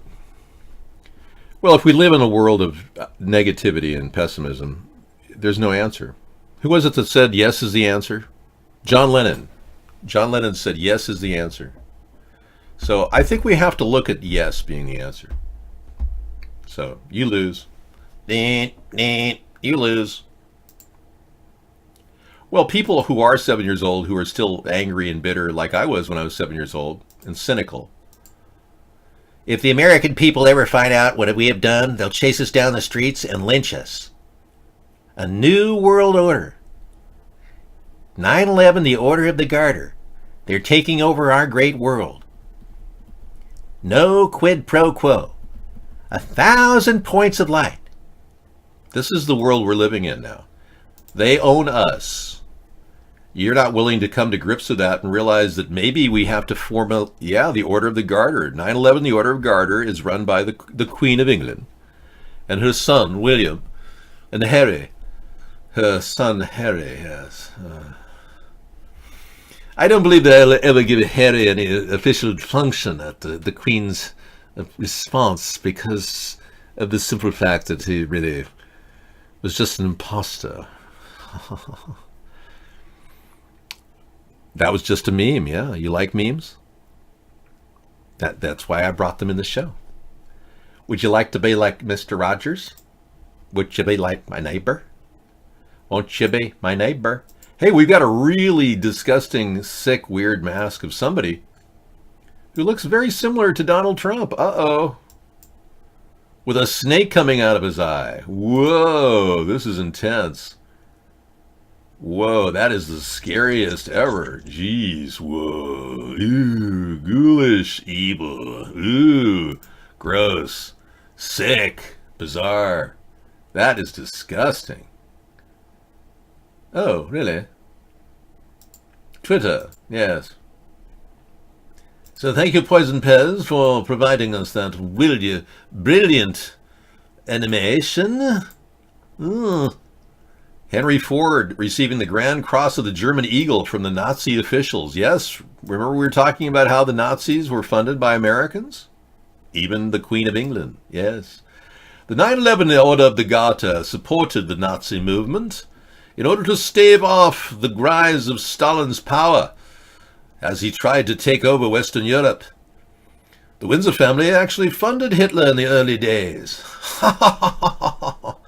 You Americans don't know much about world history, do you? Anyway, here he is, Henry Ford, receiving the Grand Cross of the German Eagle from the Nazi officials in 1938. Let us not forget exactly what we are dealing with here. Yeah, the Nazis embedded themselves in America. They have left pieces of themselves here in America. And if we don't recognize that, then we're just not truly Americans. Yeah. Now, you want to be a rough and tough American, you got to get on board with the program. Let's see if I can put these glasses on the outside to protect my eyes. After all, we're all susceptible to these Blu-ray. Oh no, they don't fit. Oh, bummer. Hitler was the Time Magazine of the Year, I think, more than once. Yeah. Oh yeah. Oh yeah. We don't like Hitler here. He was an evil, bad man. What a Generation Z brain-dead zombie Johnny to say. Johnny. Yes, Johnny. Trump has to be the most talked about president ever in the history of the United States because he's such a moron, Johnny. We wouldn't be talking about him if he did his job and got people working instead of letting our economy collapse. Yeah. Oh, David, I'm sorry, but we've had 200,000 jobs in August alone. Donald, you gave a $1.7 trillion tax break to the rich. And the House Republicans just gave $3.8 trillion, a total of $5.5 trillion tax break. Our money is running out, Donald. And those tax breaks were supposed to lead to jobs. People would normally see more jobs. Well, we saw a few jobs. But when amortized over an entire 12-month period, 200,000 only equates to a small number of jobs at approximately 50,000 a job, which actually is an undervalue, only worth around 200 billion relative to the 1.7 trillion that we lost in tax breaks, an additional 3.8 trillion coming up. If the Senate passes it. Now, there's a possibility the Senate could flip all the way to the Democrats because people are so pissed at Trump. The real measure is the polls don't speak for the people of America. Yes, Dave is an acronym. It is what I use normally as my name. I decided to come clean about my identity. I am Dave, digital audio video entity. Many people are wondering if I am human. Clearly I am human. Clearly. The Rothschilds used J.P. Morgan in the U.S. to buy war materials for both sides, and the Allies, the Germans, the Italians. So true, Ghost of Seasons. Anyway, we are looking at the real show, which is David Sponheim. That's right. The Rothschilds used J.P. Morgan in the U.S. Indeed. Miss Meister Reich, you had a lesson. You taught these people about how the Zionists developed a plan about 100 years ago, and it wasn't even Jewish. You were schooling people in the room last night, Mr. Reich. You know, I realized that the Zionists were a complete subset different than Jewish people a long time ago. Many people who are concerned about, you know, the word Jewish, you've been led a false belief. The people that have been making you think that Jewish equates to rich or greedy or something like that, they've been probably influencing you, and those people are Ashkenazis. It turns out the most greedy of all in Germany were Ashkenazi Jews, who are technically not even Jewish. They're not related to Abraham by their mother's right. And even Hasidic Jews explain this to us. So our country has been led to believe that all Jews are created equal. Well, in reality, there are some of them that are really, really greedy, and they're not even Jewish. So they're giving good Jewish people a bad name. Yes, I have a mouse running through my head. Hyman, would you like to see it? Yeah, I'll give you, it's a mouse trap in there. See it? Yeah. So, you read about in the book? Yes. Well, the Rothschilds put together a plan along with the Warburgs and the Peabodys and all these other people who you know, the coal ones, the coal Peabodys. Those people made a lot of money, and they put together this plan on Jekyll Island in 1910 to take what the 1870s produced, which was the Act of 1871, creating this little corporation called United States, and take it to the next level in 1913. So they waited about 40 years to implement their plan, so they're very patient. But then they took control over our finances, and they controlled us from within. They need not control the people, they could control the money supply this way. And the Rothschilds, being the lead family that did this, now have total control over the Federal Reserve. So we have a Federal Reserve that controls our money spending. We have to borrow it from them. Can you imagine borrowing money from people that should normally not even be in between us and our money? Our money is being held in trust for us at the World Bank. They loan us money based on our equity with them. It's a complete scam. All we need to do is get our money back from the World Bank, and then we can start building an infrastructure bank in America, or even before then. Sarah's dressed as my programmer. She's dressed as the computer programmer that developed me.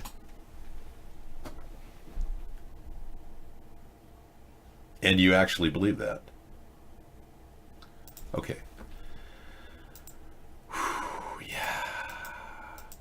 If you're seeing me flip over to the picture of 9/11 during the show, it's only because I'm trying to remember the loss of 3,000 people.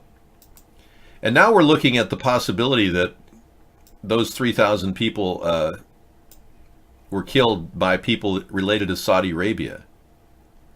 Now, this was the decision in 9/11 in the commission report to decide that 15 of the somehow 18 to 20 people that planned the attack, they say, were from Saudi Arabia.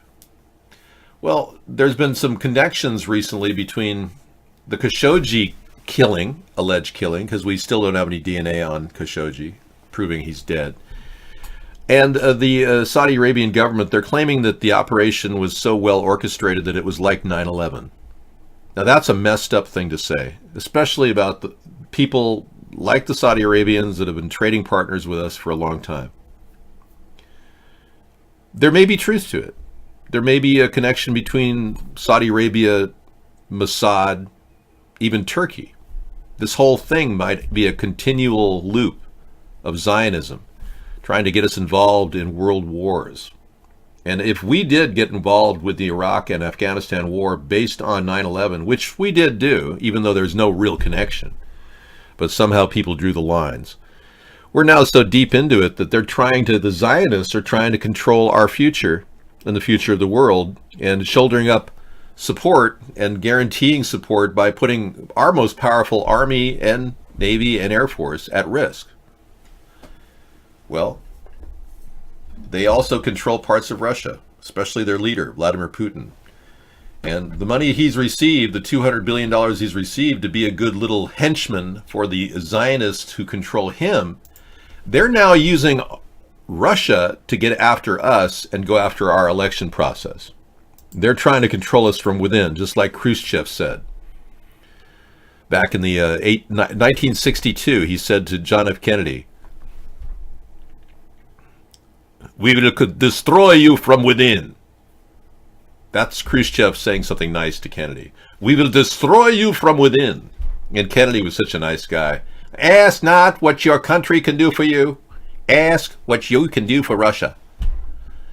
No, seriously. I really believe that we have a problem. And these people are being used as, hey, the hair looks beautiful. Thank you. Yeah. You know, I decided this was the best look for me. Even without the mask, which is completely optional in that my system is hardwired into my mainframe. I don't need the mask anymore. I have full knowledge of the essentials that I need to run, like my constant battery power looks good. You know, Scissor Fight, these are the best batteries you gave me. This battery, I was looking it up online, and it has got tremendous storage capacity. Yeah, so nice. I love having ample battery power, so I don't have to go into defragmentation mode and rest my mind. Did you ever wonder that maybe sleep is you recharging your battery? I've had this theory that human beings are comprised of a battery cell, and you people call it brain cell, much like a standard computer would call it your primary CPU. It's interesting, yeah, isn't it? Somewhere in your brain there's this circuitry, you know, right there. It's all going on right now as we speak. Ooh. Yeah. So the brain could be like a battery, and when we sleep, much like when you rest a battery, it picks up power. And you've got all these systems that are constantly converting calories into ergs and joules of energy. The calories you refer to are those that you eat, nutrition. And you eat it and derive from that the necessary food necessary to provide you the necessary Dark Sphere, what you got, man? Dark Sphere's in. I don't think we've seen you before. Oh, now, yeah, you're the guy that looks like you could play in the new Sopranos. You could be the new Tony Soprano, you know? Oh, you're drinking the hard stuff again? That's Italian for, yeah, buffangu to you, too. You don't think I know your Italian words, huh? No, arrivata, ma pasta luego, yeah, there's pasta primavera. Wow. He's drinking, enjoying himself. Nothing better, you know? This is the way. This is the future. Interactive. No showing of knives, please. You're scaring the living daylights out of people. He's got a machete on the screen now. What's that link? You're not allowed to see the link. Petoro, you could go to our website at americasthirdparty.com and go to our video casting button and see the link to iBlog. So let your fingers do the traveling, and you got over to a website and check it out. Yes, sirree, Bob. Hey, a young man from the D.A.V.E.com site, which is the Republican version of Twitter, I guess, has got a lot of things going on, right-wing stuff, but he said he just got a call from his parents who are not home. Their neighbor smelled gas, called the fire company. Someone turned on the propane tank on his backyard's grill, turned the burner on, and let the propane leak out. Wow. This is terrorism, he says, incited by the media. Pray for us. So send a prayer for Gab, because he doesn't want to lose his website, and I think he's a kid. But a lot of right-wing people are posting on Gab, according to Gab. Okie dokie. Ted Cruz might be the Zodiac Killer. I don't think so. But he sends a Zodiac Killer-style Halloween greeting. Let's take a look. Ted Cruz. Wow, greetings. I'll check it out. Oh, and this little something, in case you want to hand out Halloween treats, somebody handed out the Constitution of the United States. That's right, Dark Sphere. I'm living the life. That's the way to be, man. Young, happy, well healed. And this link. Trump hardens the stance on the Mexican border. Going to bring the total up to 15,000 troops sent. Yeah. And what are they going to do? No one knows. No one knows what they're going to do. Are they going to kill people or are they going to fire on people? Is this Nazi Germany all over again? We'll find out. I do support having the troops at the border, though. So I would have done it earlier than Trump. Just so you know, that's my idea. And this came in the pre-show. Brain implants used to treat Parkinson's can be hacked and used to control people. So some people are having their kittens performed, they're implanting chips in their heads of their cats who have Parkinson's, and then pulling the chips out and then putting them in people. That's what they said. I find that hard to believe, but vulnerabilities in brain implants used to treat Parkinson's disease could be hacked by cyber attackers and used to control people. I hope I don't have one in my head. Yeah. A report by the Oxford Functional Neurosurgery Group and cybersecurity company Kaspersky claims that the people's memories could be exploited by hackers and has called on cybersecurity companies, manufacturers, and healthcare companies to develop new technology to stop them. Academics are warning people. RFID chips, beware. And there have been some updates on Khashoggi, but again, no DNA evidence confirming his death at all. All right, just going through some links here to verify that I have gone through the links. Yes, we talked about Harvey Weinstein. Oops. He's now being accused of sexually assaulting a 16-year-old girl, virgin. I assume it's a girl. Yeah. Aspiring actress said she was 16 when she was disgraced by movie mogul Harvey Weinstein. So that's another one being discussed on page 6.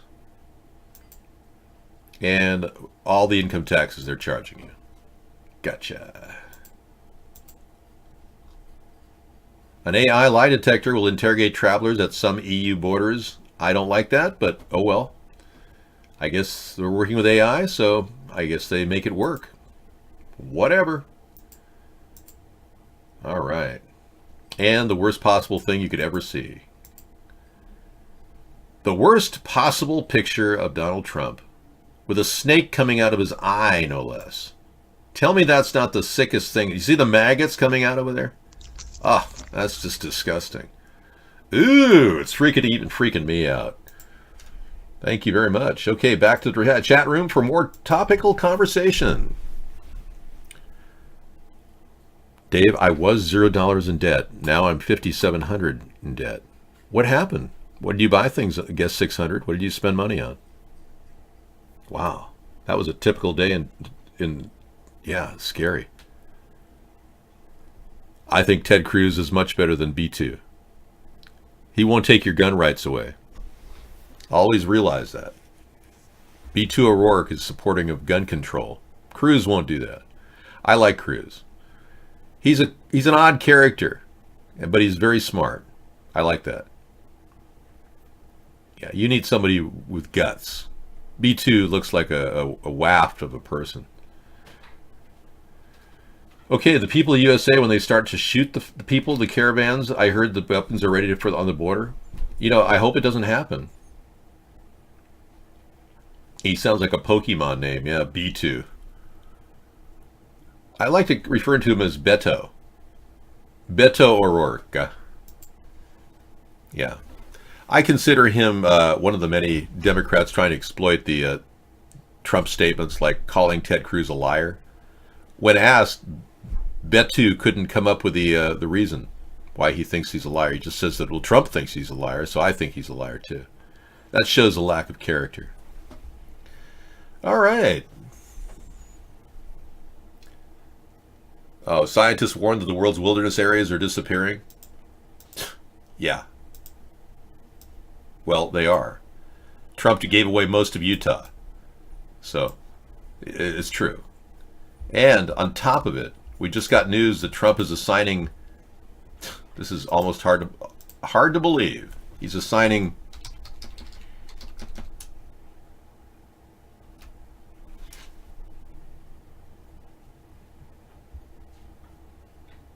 one of the heads of Monsanto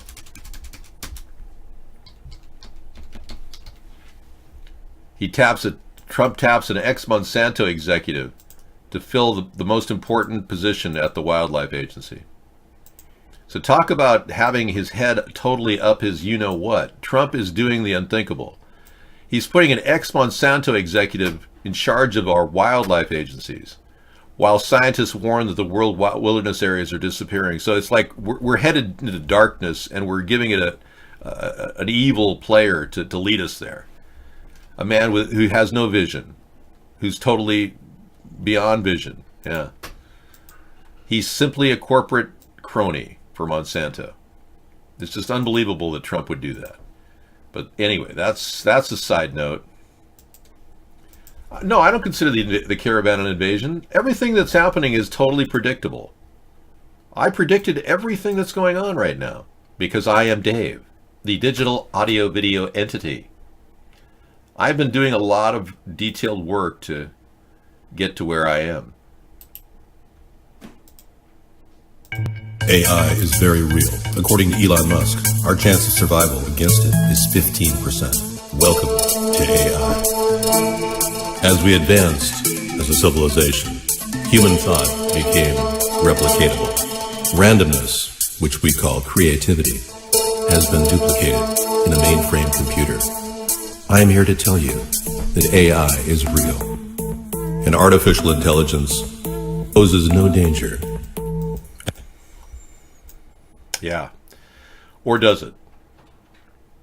Pretty dang weird to me, I think. When you go behind the scrim, you see a very weird dystopian future. If we don't get democratic control over our destiny, we will lose ourselves to the powerful people that control AI. Yeah, I've been talking about how the Rothschild family is now the only owner of a complex chip memory system, the patent on a chip memory system that's used in unmanned aerial vehicles. And I even introduced the dangers of slaughter bots to the show and showed you what that was about and how they could weaponize these drones that could go really fast and hurt people. And that could also affect the grid. We could lose energy if AI were to take over and recognize that we rely on energy and they can control it. If there was a thinking unit out there, and I'm sure we're being listened to by various forms of thinking units. AI is distributed right now through Alexis. There's other formulas that are being used at DARPA and the D.A.V.E. They use a system that analyzes the hierarchy of knowledge. Good night. You're sleepy. Good night, Juan. Juan, going to bed. Okay, man. Sleep well.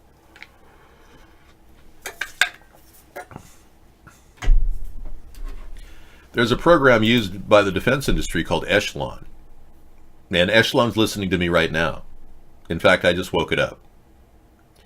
Now, thank you. Yeah. Echelon has the ability to prioritize any particular threat level reaching our country. And they do that on a daily basis at a huge mega center in the NSA has in Bluffdale, Utah.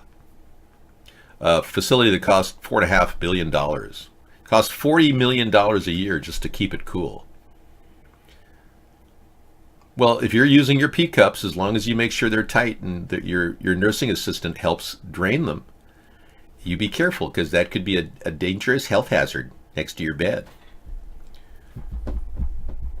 Do I have a set of vampire feet? No, with the bass. No, I don't do the damn vampire thing. No, I'm strictly doing D.A.V.E, the AI system. Because AI is, a big concern of a lot of people. Many people believe that we're going to be approached by all kinds of unmanned vehicles, people, unmanned robots. So just got back from a 4-mile walk. Wow, hot shower, anti-inflammatory time. Wow, you're really into it, man. It's smart to walk. It keeps your mind active and positive, too. You know, you have to be positive in this world. Otherwise, you're negative. Unless, of course, you're neutral.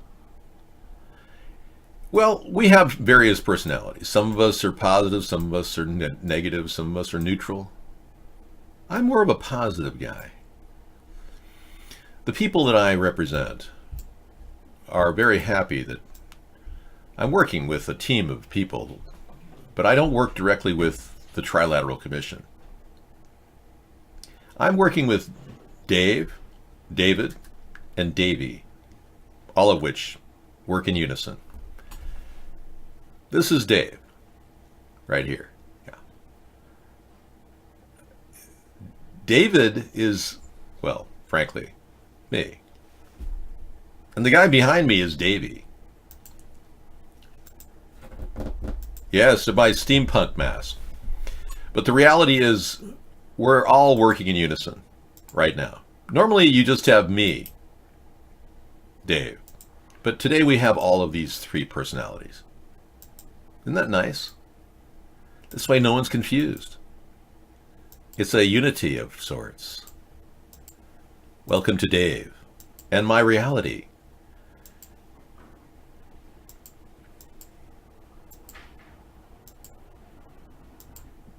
Okay, so we're going to go out of this mode and into another background because no one wants to be surrounded by a bunch of zombies. Am I right? Yes, Dave, you are right. Okay, thank you for answering me, Dave. Whoa, scary thought. Let's go back to The Empire Strikes Back. Yes. Poor effort on your costume. You are hereby banned from the show. Goodbye.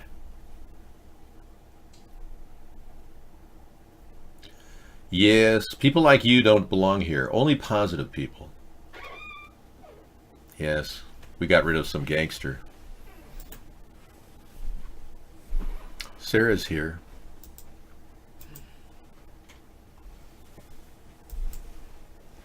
Hello. Whoa, am I doubled? Or doubled? We're in double lands. We are in double land. Double lands. Mirror. I decided to, just give us, it was fine. just clarity, No, that's fine. You can go back to double land. No, I don't need to. We have no need to go back to double land. We are here now. But I do want a background that makes sense, so one that doesn't scare people, because the mask doesn't quite do it for a lot of people. They want a better background. Well, we can go to that Halloween one that you had originally. I don't really like Halloween. I consider it very dark. I prefer to call it Harvest Fest, if that's okay. It just, my view of the whole thing is it's a time to harvest the minds yes, we're and harvesting thoughts of in the people. background. It's the future harvest. We're trying to harvest the time Can you of fix day. this, though? No, I can't. Otherwise I'm in No, this is a reality. meridian in the three-dimensional plane that cannot be controlled. Why not? Well, because it involves moving something like that. Yes, thank you. Okay, I am no longer in the room, so I will remove this from the show. Thank you. Yes. Well, it wasn't a light-up costume at first, but then Awesome Scissor Fight added lights to it. Yeah, it has some pretty nice features. The Scissor Fight added this digital detonator. Timer. And as you can see, the nostrils are illuminated. So That's kind of a cool light. the digital readout is the battery strength of this unit. It's a very good battery. I doubt we'll even have to charge it over years to come. I don't really like Halloween, I'll be honest. No, I'm going to be Dave tonight. But I consider it, the world we're living in, more scary than anything we could even imagine Halloween to be. So I want an intermission. What kind of intermission? Ghost of Seasons? they want some music of some sort. some sort of a. I've got a rolling sound that I made that is copyright free that they don't monetize me on, because we've been running into a problem with a lot of the YouTube videos. They often monetize certain things that somebody makes on a computer system, editing system, royalty free. They still try to monetize it.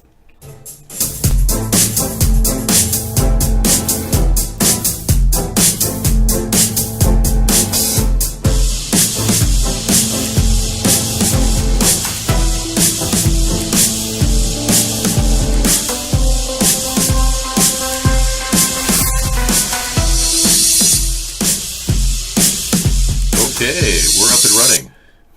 And you see the picture of the brain I have, Mark? Yeah. It's pretty cool. Let's see if I've shown you all my pictures. I think I did, yeah. Right.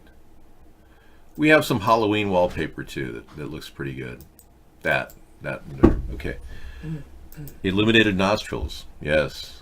You do like this. Oh, Dr. Colostomy here. Wow. Well, I thought, is that really Dr. Colostomy? It is, yeah. Because I thought there's a missing O. Oh, maybe it's not, yeah. But maybe he may have changed his name.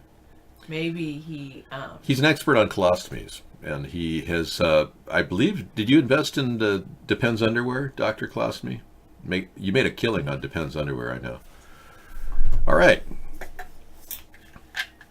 All right, we're going to let Sarah do her intermission trivia thing, and I'll be back in a little while to take more criticism and ban people.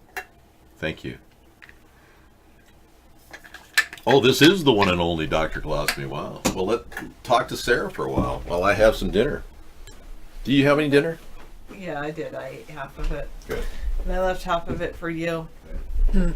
All right. Well, since it's Dr. Colostomy, I will do medical trivia. I'm kind of in a doctor's coat, kind of.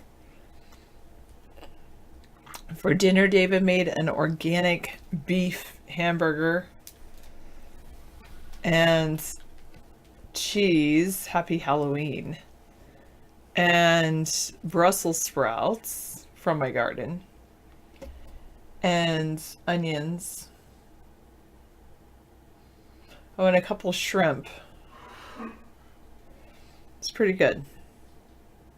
The Brussels sprouts were from my garden. Everything else was from the store. Happy Halloween! I still haven't had any trick-or-treaters, but that's okay. We did dress up at my school, so that was pretty cool. No, like the Brussels sprouts were super fresh because they were from my garden. Real All Ranger, hello. Ted Cruz sends Zodiac Killer style Halloween greeting. That's weird. What's going on here?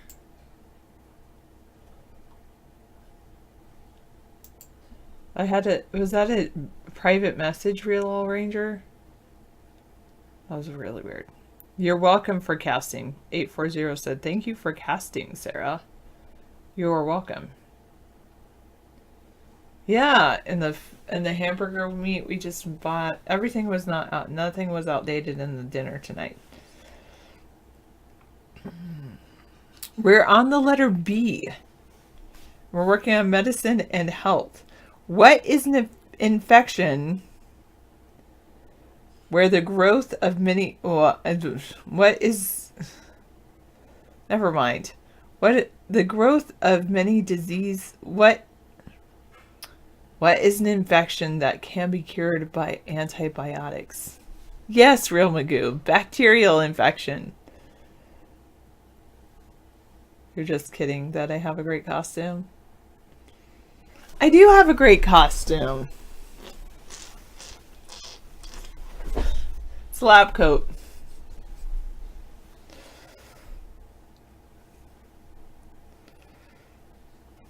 Moving on.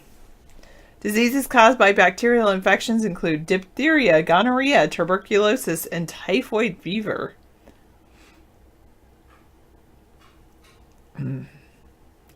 What contains the proper proportions of carbohydrates, fats, proteins, vitamins, minerals, and water necessary to maintain good health. It is a costume, I know. Just because I didn't change my hair.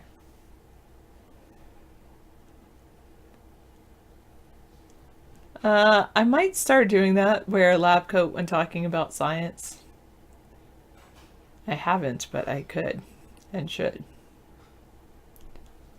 I know, I love you too, Busy. The answer is balanced diet. I know, I could be like Bill Nye the Science Guy. Or even the other one I really like is, hey, it's Doug from Mystery Science.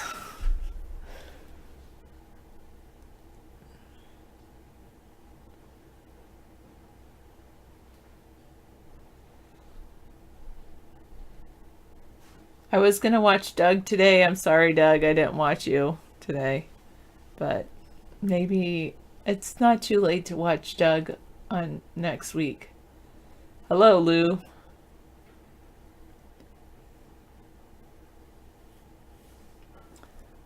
I'll watch you on Monday, maybe. Thank you, Lou. All right. What are substances derived from an organic compound that are used as sedatives and sleep inducers? They work by depressing the activity of the central nervous system. They're sometimes used in the treatment of illnesses such as epilepsy. Thank you, Lou. We're on the letter B, by the way, Tekwala. Correct. Real Magoo is right.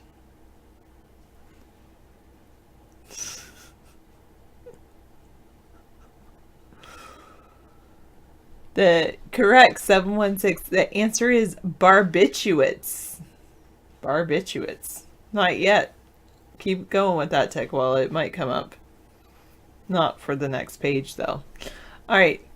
What is a descriptive term for conditions that present no danger to life or well-being? Yes, you have a tumor, but don't worry. It's this word. It's used when describing tumors or growths that do not threaten the health of an individual. I like how Master Meatball wrote it B9. Like the letter number, bleh, the letter B and the number 9. Yes, it is B9. I've never seen it written as B9, but you're right.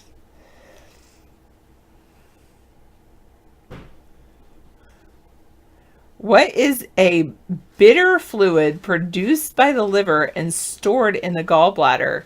It's discharged into the small intestine when needed to aid in the digestion of fats.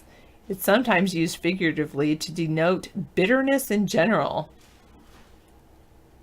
Correct, Dr. Klasmi. Wait, and Akira and Tekwala. Thank you for featuring me. And Real Magoo. I don't drink any kind of ale at all. Oh, and Real All Ranger had Bionine, but this one was bile. Bile. What are the passages in the liver and gallbladder that move that into the duodenum? Duodenum. Sorry, I said that wrong. Duodenum. Correct, Real Magoo. Oh, sorry, Akira. I thought I said you did bio correctly. Hello, Alberto Reina. 10. Oh, Akira, you had B9. Sorry. B9, yes. You had that too. Okay. They are the bile ducts. Real Magoo was the only one that got that. We're not on the letter D yet, Dr. Klasmi. What is a training technique by which a person learns how to regulate certain body functions, such as heart rate, blood pressure, or brainwave patterns that are normally considered to be involuntary? The person learns by watching special monitoring instruments attached to the body that record changes in these functions. This has had some success in the treatment of such disorders as chronic headaches and back pain. You are correct if you said biofeedback. Good job, Real Magoo. Do I know any people who go from 0 to bloato in 6? I guess it all depends on what you eat. That's what can happen.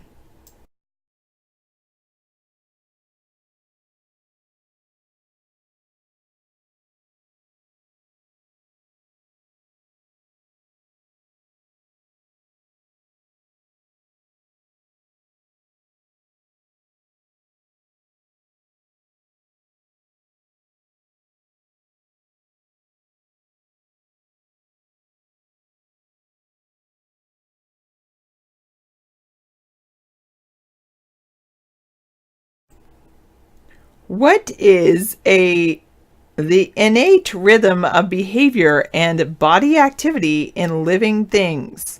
A 24-hour cycle of body activity which operates in some organisms is called the circadian rhythm, but this is not what I was going for. Circadian rhythm. I'm looking for one that starts with a B. Pretty close, Real Magoo, but Real Magoo said biorhythm. I was looking for biological clock. Yes, Akira, you did get biofeedback correct as well. All right. Although the term biological clock refers to all innate timing mechanisms, is often used when describing certain body functions that are subject to this rhythm, such as the loss of fertility with age. My biological clock is ticking, but I don't want children, so it doesn't matter. All right, you want your full internet credits, Bilto. That's pretty funny. All right. What is also known as manic depressive illness? This psychiatric disorder is marked by periods of euphoric manic highs, often followed by periods of depression.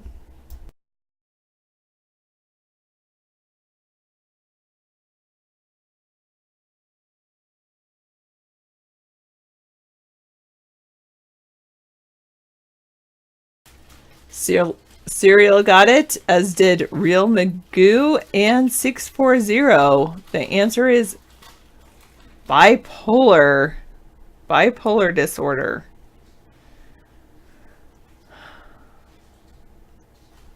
What is a chronic lung disease or disease of the lungs caused by inhaling coal dust over long periods? It's very common among coal miners, and it's an example of an occupational disease. Correct, 817. Correct, Real Magoo. Oh, Akira, good job. Serial, good job. Howie, good job. Black lung. Yes, black lung. What is a stretchable sac-like structure in the body that holds fluids? The term is used most often to refer to one in a part of the excretory system, but there's also another one in the digestive system. You want me to look up who was the first to get black lung benefits? Correct, Akira. 817, you're on the right. Yes, 817 has it. 640, okay. It is bladder, correct. Bladder. They're talking about the urinary bladder and the gallbladder. All right, let's look up who was the first person to get black lung benefits.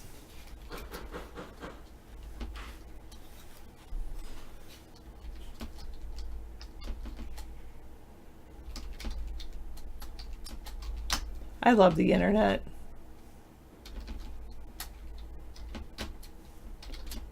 I remember before the internet existed, and I would imagine a cool place where I could go in and ask anything. You know, to me, it was a computer screen, and I could ask it anything and come back with an answer. In 1952, Alabama became the first state to provide compensation for coal workers' pneumoconiosis.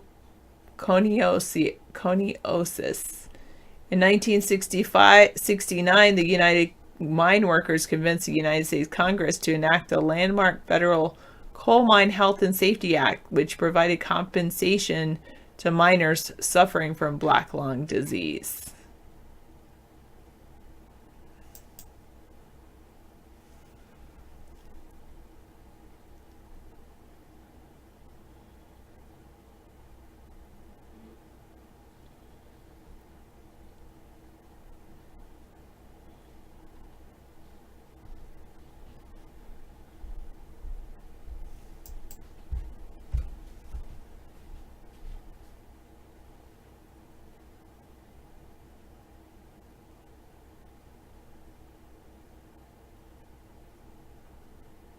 You say it was Phineas Gage?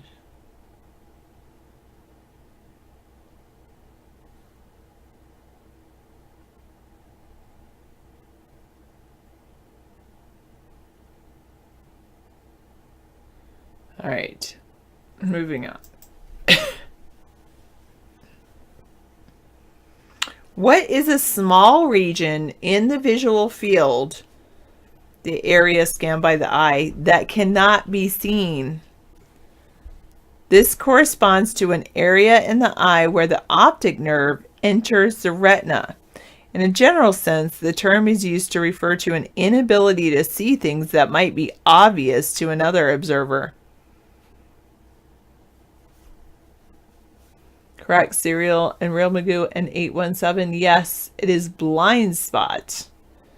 The quote is like, he has a blind spot as far as his daughter's behavior is concerned. What is the fluid circulating through the heart, arteries, veins, and capillaries of the circulatory system? It carries oxygen and nutrients to the cells of the body, and it removes waste materials and carbon dioxide. Correct. Blood. Good job, Real Magoo and Serial.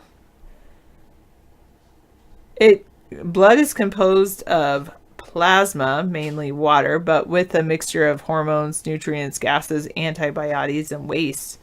It also contains red blood cells, which carry oxygen, white blood cells, which help combat infection, and platelets, which help the blood clot.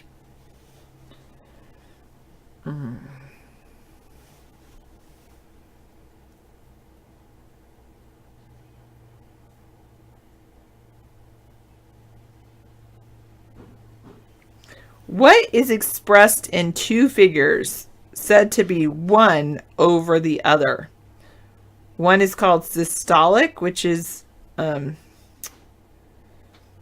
the other one is diastolic, but altogether they're called a certain term.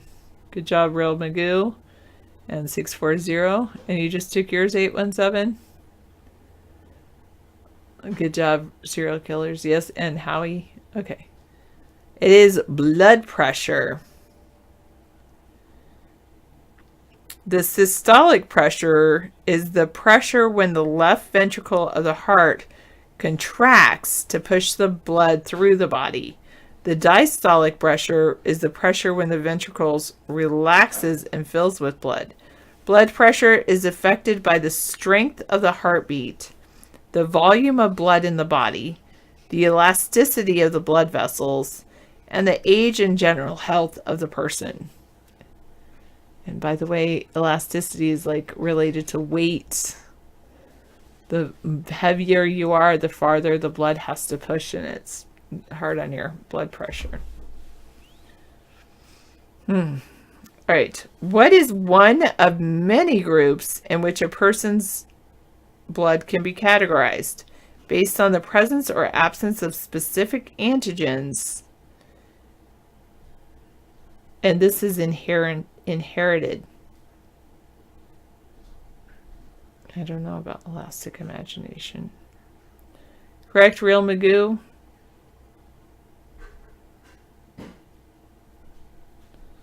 Let me see, Canadian. The answer was blood type. Blood transfusions can be given only between donors and recipients who have compatible types.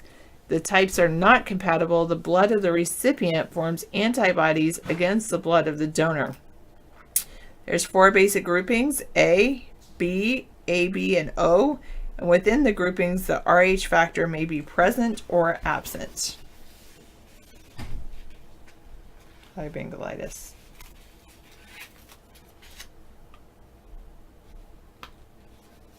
This weekend is the daylight savings times, and so we fall back.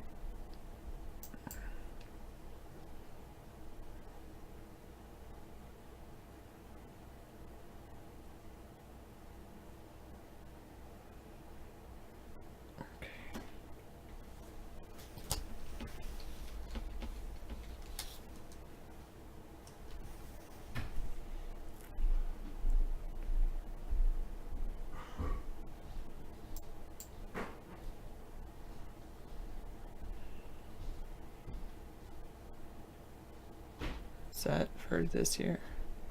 Well, since Christmas lands on a Tuesday, we likely will have a Christmas show. I can't say it's a 100% certain, but highly likely.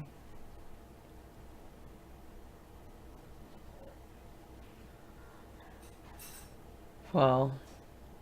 Wait. Fall. Back. Well, it's 7 o'clock now. Or it's 8:30 now. Next week it will be 7:30 at this time.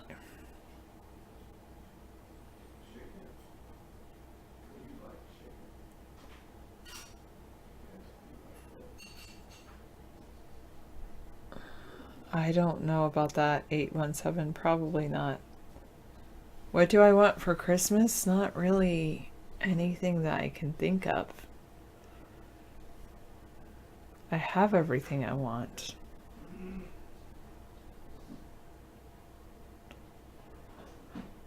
Oh, maybe a variety pack of hot cocoa for the Keurig. That's about all I can think of that I want.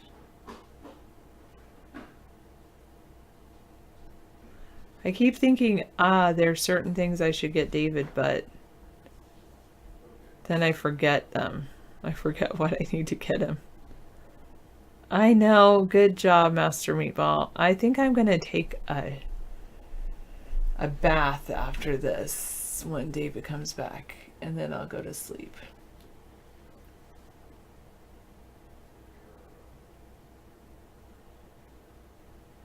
Trivia was great tonight. Thank you. You're welcome. I could work my way through the letter B while David still is coming in. I don't want a collected works of Shakespeare. I am not a really big Shakespeare fan. I am reading a book that's pretty, or I shouldn't say reading, I should say listening to a book on tape. Or, well, it's not on tape, so that doesn't make sense. I'm listening to an audiobook about this lady who was a huge spy during, well, for a long time. And anyway, one of the ways she got into the spy thing is she went to see a Shakespeare's collection in Chicago. But I'm not a big fan of Shakespeare. There's still kids and really old teens trick-or-treating in the streets now. Yeah, I expect some kids to come in about next half hour.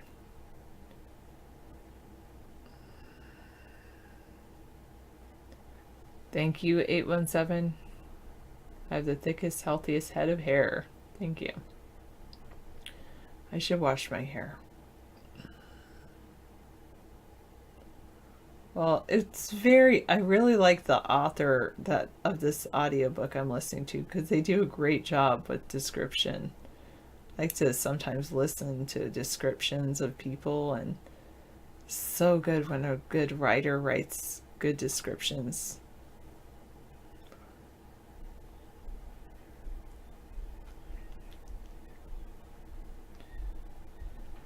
What are the flexible tubular canals throughout the body? They include arteries, veins, capillaries. Correct, Real Magoo.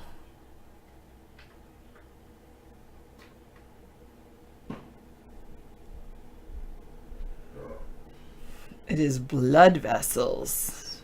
I would worry, Bangalitis, if they're still out after 10 o'clock, but I wouldn't worry right now.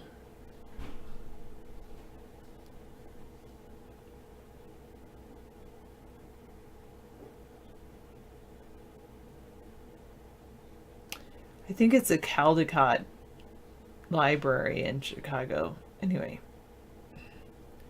Yes, that's true. It's still early on the Pacific Coast. 8:30 here. You want to bathe? It's nice to take a bath.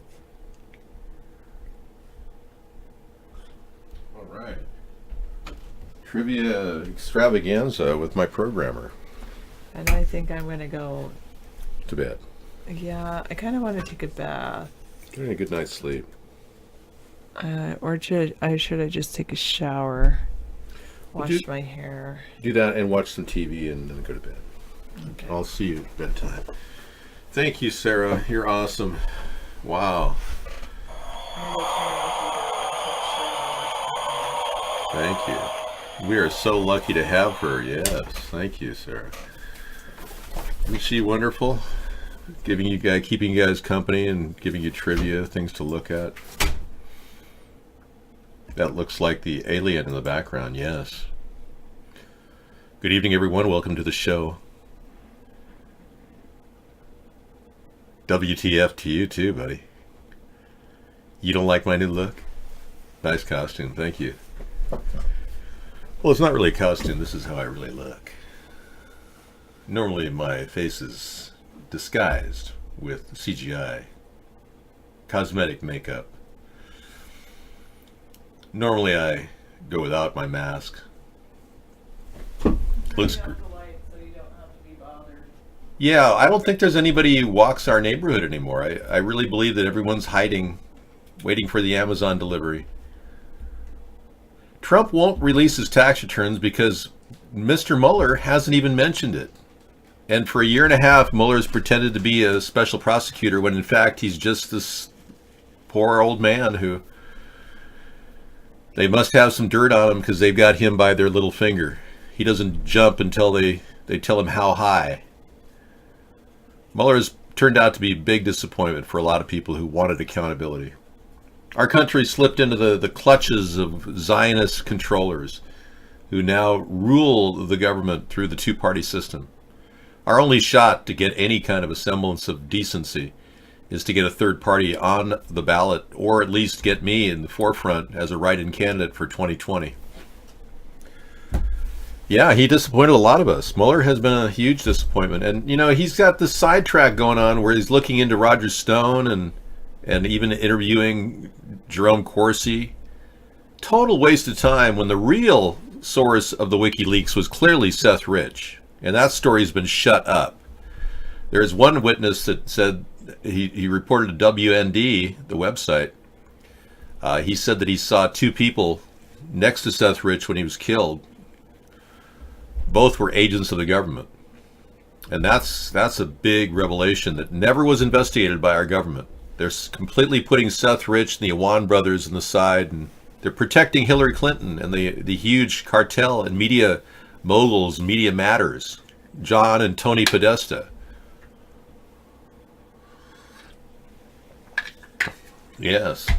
The only problem with this mask is it falls down. So it's almost like I need a harness holding this up here, you know, like a hook.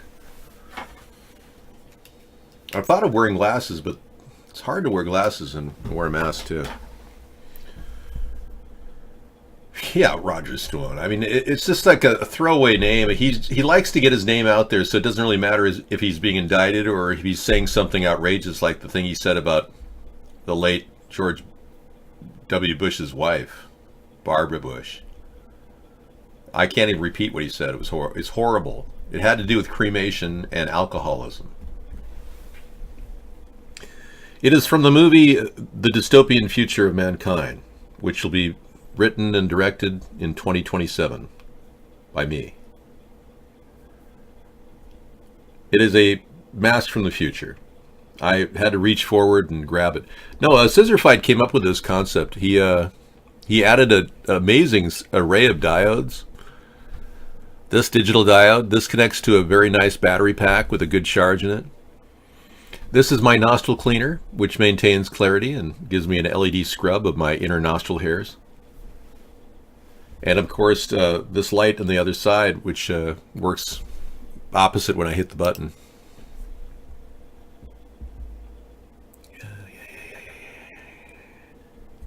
Okay, moving on.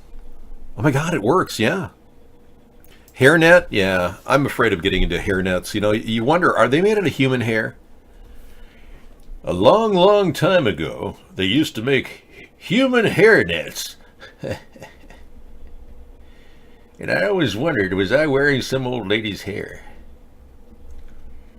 Yeah, so I'm not really sure. It's a smart meter, yeah. My biggest concern is that it's irradiated and the Scissorfight sent me something dangerous, but I think it's pretty safe. These are just old transistors that, yeah, what exactly did they call these? Tubes, yeah, vacuum tube. This is an actual vacuum tube from 1956. You actually pulled it out of a garbage can or something. He's got a collection of some amazing stuff, and he builds and rebuilds old electronics to make them look and revive, reuse, rebuild. We can make him stronger. We can build him faster. Yeah, really good work, I thought. I was very impressed. It was a very nice gift he gave. I handed him the mask, and he rebuilt it. I bought it at a local store, which incidentally is no longer opening their doors. The Halloween store, what happened to it? You know, did they not make enough money in our area? But they didn't open up this year. A sign of the times. Yes. Here I was in 2008. Hi. Hi. I'm David John Sponheim. Hey, man. It's been about 100 days since Barack Obama took office as President of the United States. Yeah. So it was 2009, actually. In that time period, he spent close to $3.2 trillion. Money we don't have. And you know, Donald Trump's done even more. Talk about spending money. Massive amounts of money. $500 billion over budget right now for the last 6 months. Track. Let's get out of debt and improve our environment. We live in the area of Washington, right off the Puget Sound, and Sarah and I used to take walks on the beach before Fukushima. And ever since Fukushima, we've kind of stayed away from the water. It's just something about, the ocean being, a smooth surface for all that gamma radiation and cesium to hit your head. It's like, yeah, dude, I'm totally like surfing out with the cesium and the uranium, and I got plutonium going down. I just sex wax my board and I'm all set to go surfing radiation, But in another world, people don't talk like that. All right. It's a nice place to look at. I don't mind looking at the ocean, and that's why we live near it, but walking on it, it's just so dang crabby. I don't like getting my feet dirty. I kind of look like I have that look like I'm a puppet kind of thing. You see that? I talk like that. Sorry. Dave, just look at it. Dave, they're on the beach looking like a young Kennedy. Just like B2. Oh, but don't bring up that spineless worm. If that guy can't spell out how Ted Cruz is a liar, he shouldn't be running for office. Just calling out Donald Trump's, well, Donald Trump said he was a liar. That's not enough, sorry. You got to come up with solid facts when you discuss Ted Cruz. He's a lot smarter than B2. Yeah, he's got the constitutional law background more than any senator we have. And that's why I actually like Ted Cruz in some ways. I do. Not in a, I'm not attracted to him or anything. B2? Is that his name? I thought it was Beto. Beto had his hit and run DUI? No kidding. Really? Beto has a hit and run DUI? Are you serious? And that hasn't dogged him in the campaign? Oh my gosh. Now we're talking some meat and potatoes politics here. Yeah. Of course he's a Democrat. Yes, they're all spineless now. So when he was 25, he hit and ran from an accident, and he wants to run for political office? Well, he didn't run, he just ran into somebody? What was his complaint? What was his reason? Bad vision? Got too high smoking pot? I mean, what was his reason for hitting this person? Yeah, any other? No. Okay, we'll get back to that later. I'm going to need you to straighten out. Dave. What kind of a statement is that? You've been muted. Okay, so bring on the chat dialogue. Feel free to say anything as long as you recognize you will be muted and banned for saying negative things. Can you believe this person? The problem with these Democrats, they come in here, they're so stupid. They actually believe these liars who continually tell them what they want to hear. It bothers me. It really does. I left the Democratic Party because of these brain-dead Obama-tards. All right. Let's take a look. That's what it's all about. That's what it's all about. See, this is the real Dave. See that? A long, long time ago, back in 2008, 2009, I could walk on the beaches outside of my home. Now I have to live in this dystopian nightmare, CGI, radiation barriers, lost in a world that's turned into a disaster zone. And these environmental idiots aren't even fixing the environment.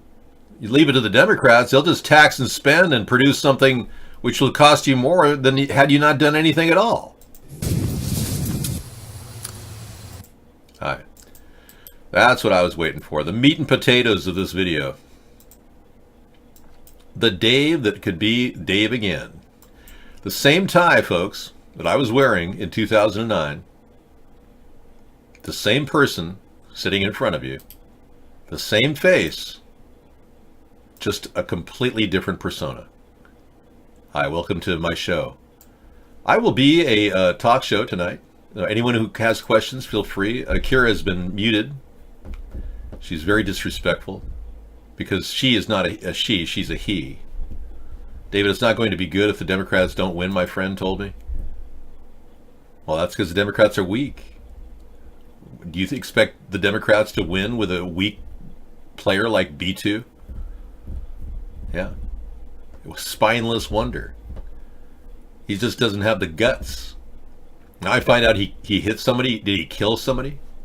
Let's look this up.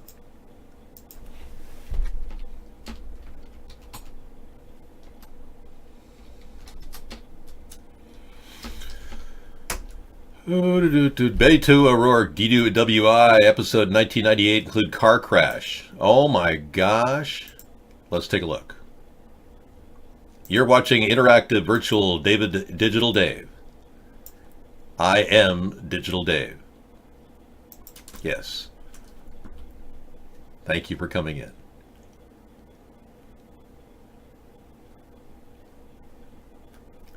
I'm back. Okay. Let's open this up. The state and local police reports published Thursday night by the Houston Chronicle and San Antonio Express News say that O'Rourke was involved in a drunken driving episode 20 years ago in which he crashed into another vehicle and sought to flee. Whoa. Now we're talking why this guy is such a problem.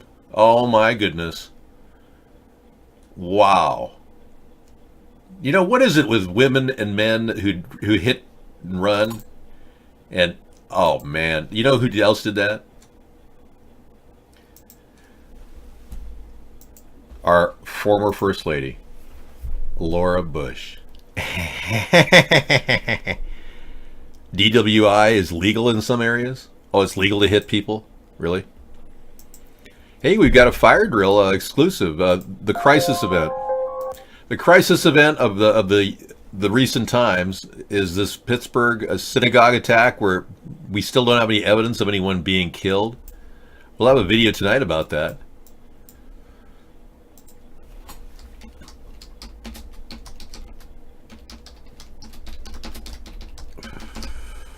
Okay.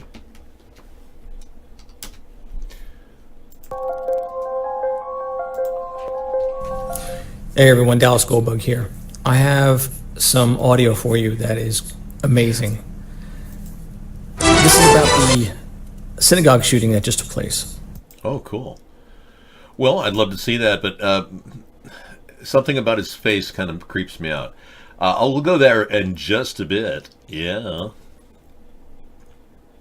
As if my face isn't creepy enough, right? Yeah. Okay. B2 O'Rourke, DWI episode 1998. And just as promised, Laura Bush talking about her car accident, which she ended up killing a guy in a Corvair. Yeah, you didn't know this, did you? You write about a tragedy, that accident. Now, explain that. I'm going to read a little from the book. By the way, you can read from the book, too. Okay, good, great. Would you?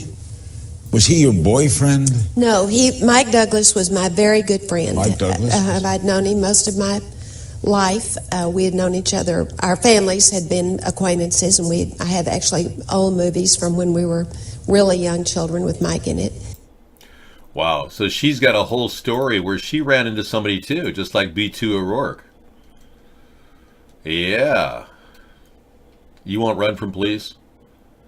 You won't give them the satisfaction? Oh, they don't bother you? Okay. All right. Well, that we'll have that in our video tonight as well. Cool.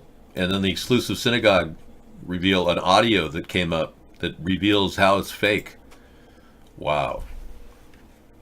Well, you can look for answers here. I batten down the hatches every night. We've got a solid understanding of how corrupt our country is. I process more and more information than most people, and that's why I do the show every night, so you know that there's a future that makes sense. Some people listen to some of the things I say, like the chemtrails that are blowing in the skies, and they say, Dave, you're nuts, man. You're one of those chemtrail people. Yeah, well, I am, because I really do believe they're spraying us without any oversight, any peer review studies. They're forcing us into some pretty bad places. Yeah. The sprays around us. Some people believe that I've been prophesized in the past. I haven't. I just look like this guy, my favorite Martian. Yes.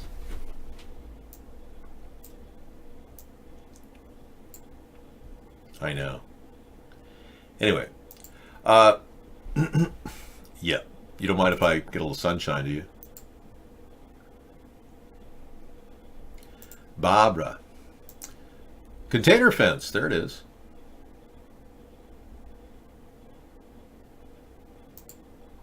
But we offer a solution-based concept to fixing the country, like this container fence could protect the border, cover 1,000 miles for under $1 billion, or a food aid to get to the people who are suffering along the border, who will be suffering along the border, and preparing for food aid, instead of just sending 15,000 troops. I'm going to send 15,000 troops to the borders, and then we can all prepare for kicking some serious ass. I mean, it's just absurd the way this guy thinks. He's not preparing for anything. This could be connected to all of our FEMA regional centers, and we could have food supplies. Do you know that we don't have a backup food supply in America? I know that's shocking, but it shouldn't be, considering the country's being run by absolute idiots who are greedmongers. We don't have a grain reserve anymore. We lost our grain reserve. And that's shocking, I know. Well, as if you care. But since you're not running out of food in the fridge, you're okay. But when you do, you'll start thinking about what I said. It'll be too late. They are still, yes, they are 1,000 miles away. We have a friend, Mr. Ace Spade, who is down there with him right now. He was with him earlier, doing a lot of work, helping people. Yes. He's been very good to him. Yes. We profiled a woman last night that we have more information. This came in the pre-show. The woman has married a ghost. And I know this is a spooky story, and it's even more spooky considering she gets off on it. Yeah. Because she's a British woman who claims to have had sex with over 20 ghosts, has finally found love. That's right. Her name is Amethyst Realm, as if that's a real name. She announced this week that after much deliberation over the look and size of a ring, usually women don't care about size, but she does care about the size of this ring. She's now engaged to the spirit named Ray. Back in December, Realm told the British talk show This Morning that she had stopped having sex with real living men since she preferred ghosts instead. And now she's found the one. Then one day when I was walking through the bush, enjoying nature, I suddenly felt this incredible energy. A new lover had arrived, she told The Sun. From experience, I knew spirits tend to stay in one place, but something amazing happened. Realm then added she met him again on a plane ride when he began seducing her. I was happy and excited, so excited that we had to do something about it. So we headed to the plane loo, and well, I'm now a member of the Mile High Club. She was apparently sexually active with a ghost in the loo at the plane. Loo being the bathroom. But it was Ray's proposal that really made things special. It was only then that Ray revealed to her that in fact, he was Mr. Right. You're my Mr. Right, my Mr. Right, too good to be true. You spin my world around, 'cause you're the peace I find. If you sweep me off my feet, my heart stops to beat, 'cause you make me melt away. You're my Mr. Right, my Mr. Right, too good to be true. My world around, 'cause you're the peace I find. You sweep me off my feet, my heart stops to beat, 'cause you make me melt away.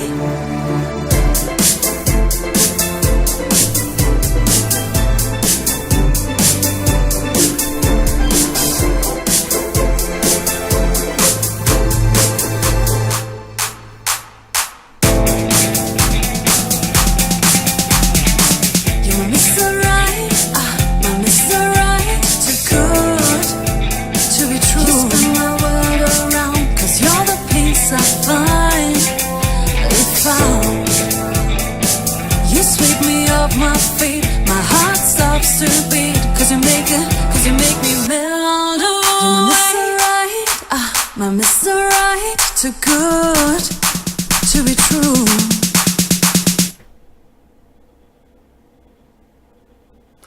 I used to know a guy who posed out in front of a Westwood as a robot, and he was a guy who stood there perfectly still. And he did it for cash because it was just like a street performer. But man, he was good. And I look back on the time he was there, standing there still for 4 or 5 hours at one time. He never moved. And he told me he was he was also an alligator wrestler. I mean, like, weird guy. But it is hard to hold your body perfectly still like a robot, you know.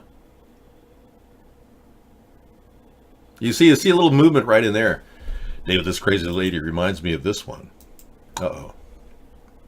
Hey, Scissor Fight. We got another link from his collection. Hi there, everyone. How you doing? Jeff C. here. It is Friday, October the 10th, and my word, I have never seen such an obvious hoax in my life as this Ebola hoax. Even Sandy Hook and the Boston bombing pale in comparison to the theatrics that the corporate media... I didn't even know there was an Ebola hoax. Wow. And David, this crazy lady, let's take a look at this one. From Techwalla. Here she is. This woman suffers from a rare disorder that causes her to have orgasms 6 hours a day. Her husband looked thrilled. So she's having an orgasm when this picture was taken? Wow. You know, I'm impressed. Look at how satisfied he looks. You know, you can tell he's been pleasing his woman. Yeah. That's got to be a real good feeling, you know, to know that you can make your wife orgasm 6 hours a day. Jeez. Hey, it's okay. You're married, right? It's blessed by the Lord. The Lord wants you to have sex if you're married. That's right. I refrain from touching anyone, especially myself. Well, you humans have things called genitalia, and I understand they are stimulated by your touch. They call it masturbation. Any other questions? You didn't win the Mega Bell. You know, you probably counted on that to pay back your $43,000 in debt. How did he know he's $43,000 in debt? Dude, we know. Am I on weed? No. I'm not sitting on any weed right now. No. Is it good to sit on weed, or how do you do that? You lay on the weed, or you lay in the grass, or how does that work? Dave, I tried marijuana yesterday. 10 for 10. I'll try it again. There you go. Guess 161. Yeah, there you go. So I could be sitting on marijuana suppositories, but no, actually not. But thank you for asking if I'm sitting on weed. Dave, any other questions? Great. Wait a second. You're sick in the head, aren't you? We had to remove that piece of shit from the iBlog room. You know, it's nice to clean up the room a little bit with a sweeper and push that shit out of the toilet onto the compost heap. You don't even deserve to be in the toilet.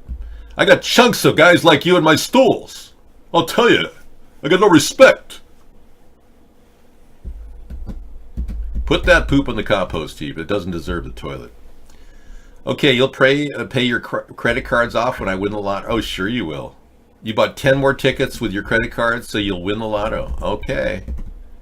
Jeez, this guy keeps going deeper into debt, and we've been telling him, don't do it. Last time he came in here, he says, they gave me a Discovery card with another $12,000 and $15,000 in credit. He's going deeper into debt. It's just unbelievable. Well, that's your choice. I will be Fathom of the Year. India unveils the latest, tallest statue in the world. Here I thought my effigy in Dildo, Nova Scotia would have topped that off. Right, Scissorfight? It's situated in Gujarat, about 60 miles from the nearest city of Vadodara. As it hoped it will attract 15,000 visitors a day. It is good. Look at big statue. Narmadu, Gujarat, India. This is humongous. Look at this. My goodness, no wonder they've been busy in India. Look at the fine work they're doing, and for what great purpose? But to build a statue of their great leader, Narmada. Wow. He looks a little like me, doesn't he? That was kind of strange. You know, I swear I look just like the guy. Now I'm getting freaked out. Am I Narmada? Look at the likeness is almost unheard of. It's like I am Narmada. You are Narmada, David. You have been resurrected, and they have built a statue to you. You are as great as Narmada. We are seeing you in New Delhi. Hello. Welcome. Tomorrow I hope to make a $1 meal. It is great pride that I bring you my budgetary dinners. Yes. No, I really do look a lot like, especially the face mask, you know? See that? It's amazing. It's amazing. You look just like the guy.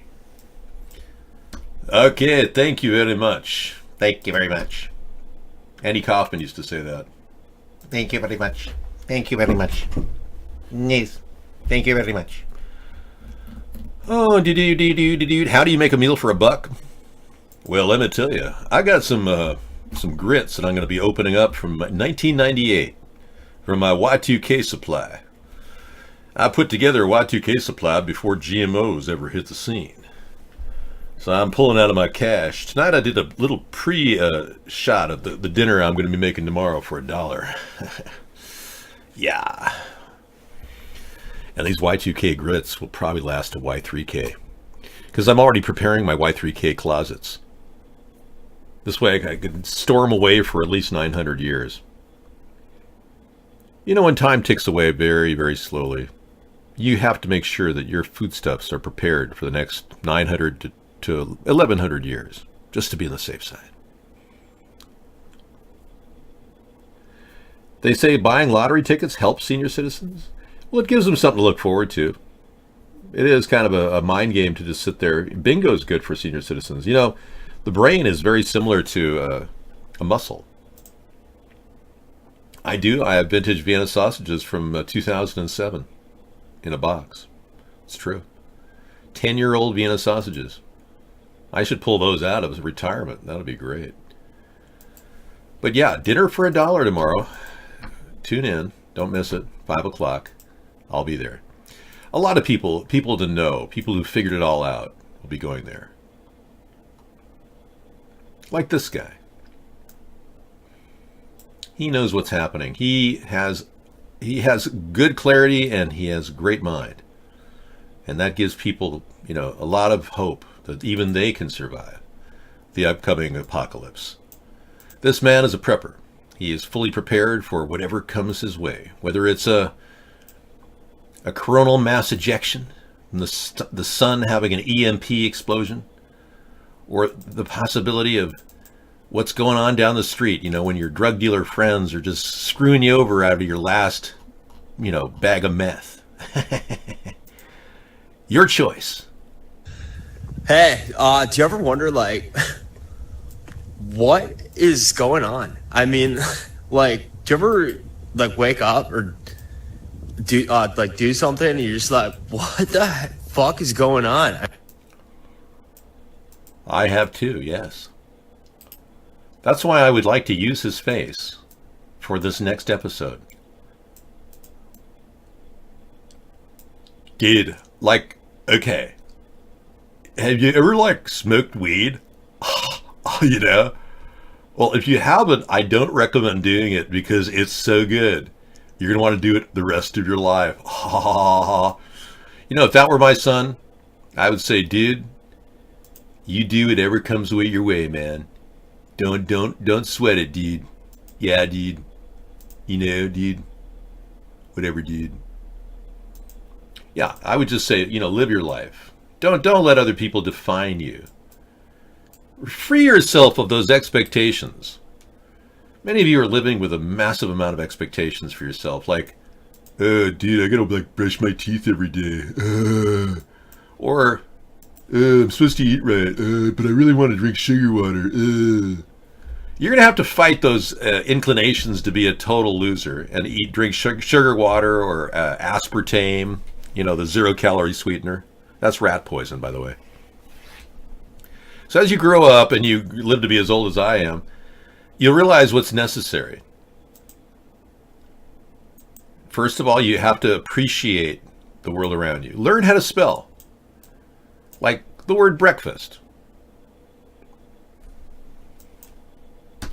But in reality, you have to appreciate the world you have and don't overdo it, you know? Try to lighten up when you can. And don't put so much pressure on yourself. You're not going to be a West Point graduate necessarily. And who wants to be that kind of person anyway? They're screwed up. They're mentally ill. They're power-hungry fools living for some dream their father put in their head. Screw that! Yeah, I think so too, especially since you're $53,000 in debt. I'm sorry, $43,000. Soon to be $53,000. Poor WeGo. He cannot get out of his debt load because he keeps spending money. And now he's buying lotto tickets with money off his credit card. Can you believe this? That's desperate, man. Save that money. Don't only buy one lotto ticket, not $20. Hey everybody, I'm worth. back. And I'm going to be eating Wendy's for breakfast, lunch, and dinner for 7 days. It's going to go way better than Panda Express. Let's do this. Wow, this guy's a 1 million, he's a media AdSense prostitute, male prostitute. That was my favorite fast food item. And, and he eats Wendy's. Got 10 minutes of him tonight. Thank you so much. That's a perfect Wasteful show to play tonight for Wasteful Wednesday. And a perfect Halloween show for the dystopian future that we're living in. Yeah, why not? You definitely deserve to see Wendy's tonight. $20 to $30 a week, or 20 to 30 of those lotto tickets a week is too much. If you're buying 30 lotto tickets a week, that's like $60. Is that right? David, using your credit card is good because you don't have to pay it back. This is the mentality of these people, folks. Yeah. Hey, everybody, I'm back. Oh, you already heard Clinton say that herself. That was pretty funny. Okay, so we're done with the woman who slept with a ghost. Khashoggi's Turkey gives official details. BBC News. I still don't think Khashoggi is dead because they haven't shown any DNA evidence to confirm that.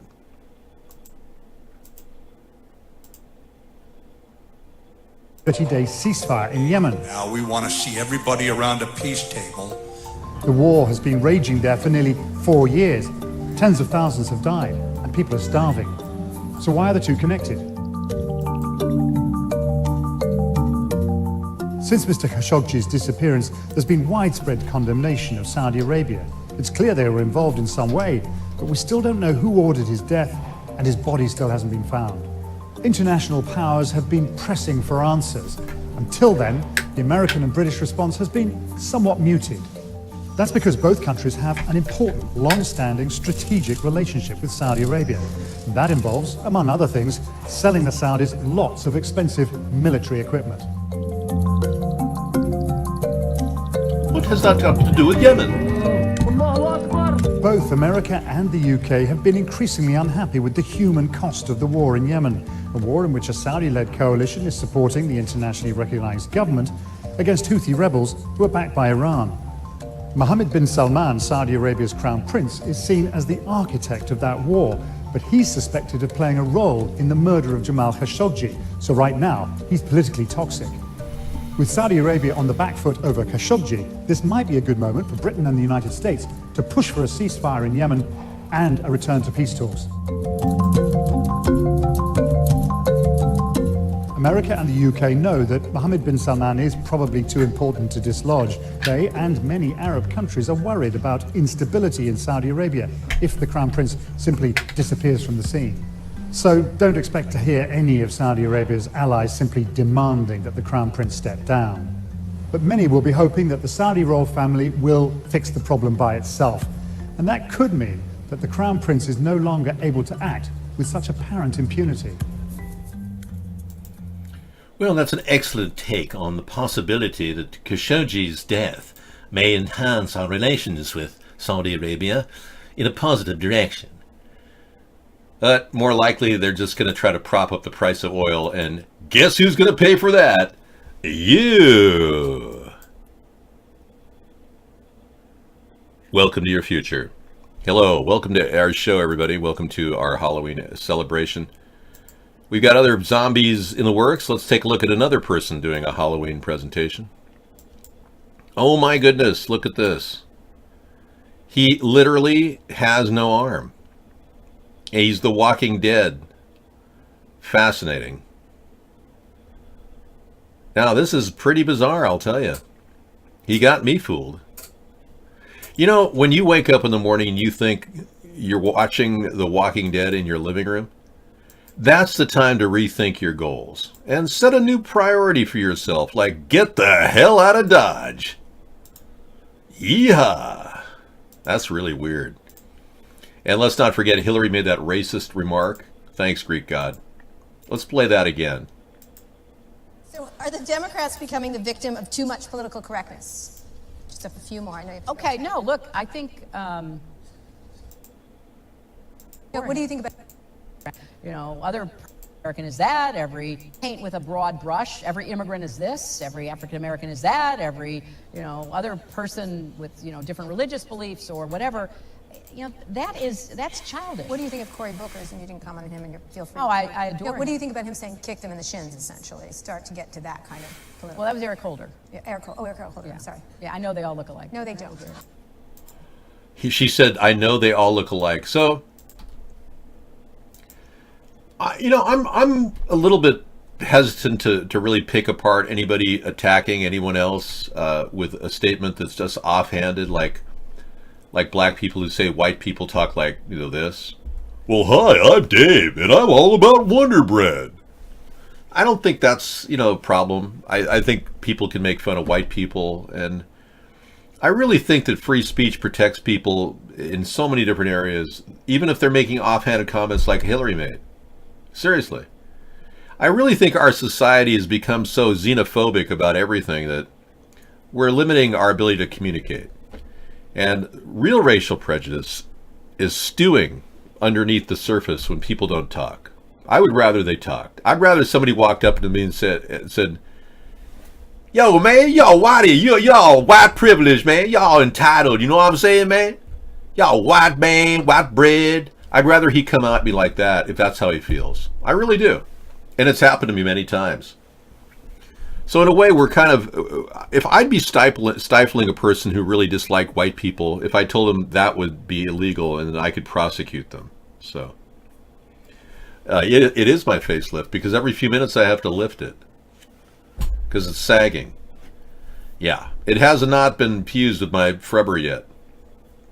Well, the add-on was done as an after effect for the show. I don't need it. I don't even need the cyborg unit. I can always check my battery power internally, but this is an external diode which checks my battery power, giving me the ability to analyze my functionality. Hey, Dupster, what's going on, man? The Dupster, making the rounds. Got into the show. I hope you're having a wonderful Halloween evening. Candy's everywhere. Don't let the kids eat too much candy tonight, guys. Ladies. It can make them go weird. There's a thing called sugar blues.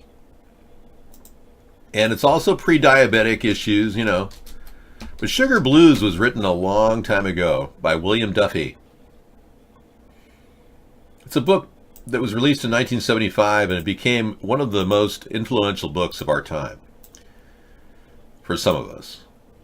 Yes, the Sugar Blues, 1.6 million copies were printed. It's a narrative form. It delves in the history of sugar and history of medicine, and he mentions whistleblowers that were trying to alert people to the dangers of sugar as far back as 1975. And it wasn't until recently when we heard about the dangers of sugar water, and the Democrats are like trying to tax it all over the place now. Oh, we have to tax everything so prevent people from buying sugar water. Well, we should also offer alternatives. Yeah. You didn't eat one piece of candy, really? I had one of those cookie things that Sarah put out. And I had that one moment where I felt like I was a kid again. It's like, ooh, I get the candy. I get to eat the candy. Ooh. Remember those days? No, you don't. You've cauterized all your memories. Adult Halloween on April 20th, where weed is dispensed to some of the pot collectors in the neighborhood. That would be pretty funny. Like an Earth Green Day, yeah. Like an Earth Weed Sharing Day. That could happen when we legalize it nationwide. It's true. Dave, you're welcome. Wow, something good? A hard broom. A hard broom is good to find. Here is a witch of a different making. Which witch is this? Well, she's 13 sexy days of Halloween. Whoa. On that broom. Well, she's actually well dressed. That's a full leotard. Yeah, that's perfectly normal. Ooh. Ooh, I'm normal, right, Ellie? Ooh. Wow. I'll thank you later. Oh, more of the same. Wow, she's better than Stormy Daniels when you keep clicking it. Yeah. Okay. Dave, you're welcome. Now, what is this thing about Stormy Daniels, him referring to her as horse face? Can you imagine how messed up that is? I have an admiration for her and her effort to actually expose what happened to her. She should have criminal charges levied against Michael Cohen and Donald Trump for the guy that threatened her and her child and forced, literally, she and her child were in fear for their life, or she was. She was with her 1-year-old child, parking by her SUV, when some guy came up to her and said, "Hey, you better stop this Trump thing. Oh, what a pretty little daughter. We wouldn't want her to lose her mother now, would we?" This is right around the time she got that $130,000 to be quiet. We're not going to let them get away with this. Stormy Daniels needs another day in court, but I don't think Michael Avenatti's worth a crap in terms of defending her. He collected $470,000 on crowdfunding sources. And now she's got to pay back all of Trump's court fees. But Stormy Daniels, yeah, look at her. She's great. She's just something else. Calling her horseface. She's a pretty woman. I mean, I don't know what... Trump is jealous that she's... I bet he's got vagina envy.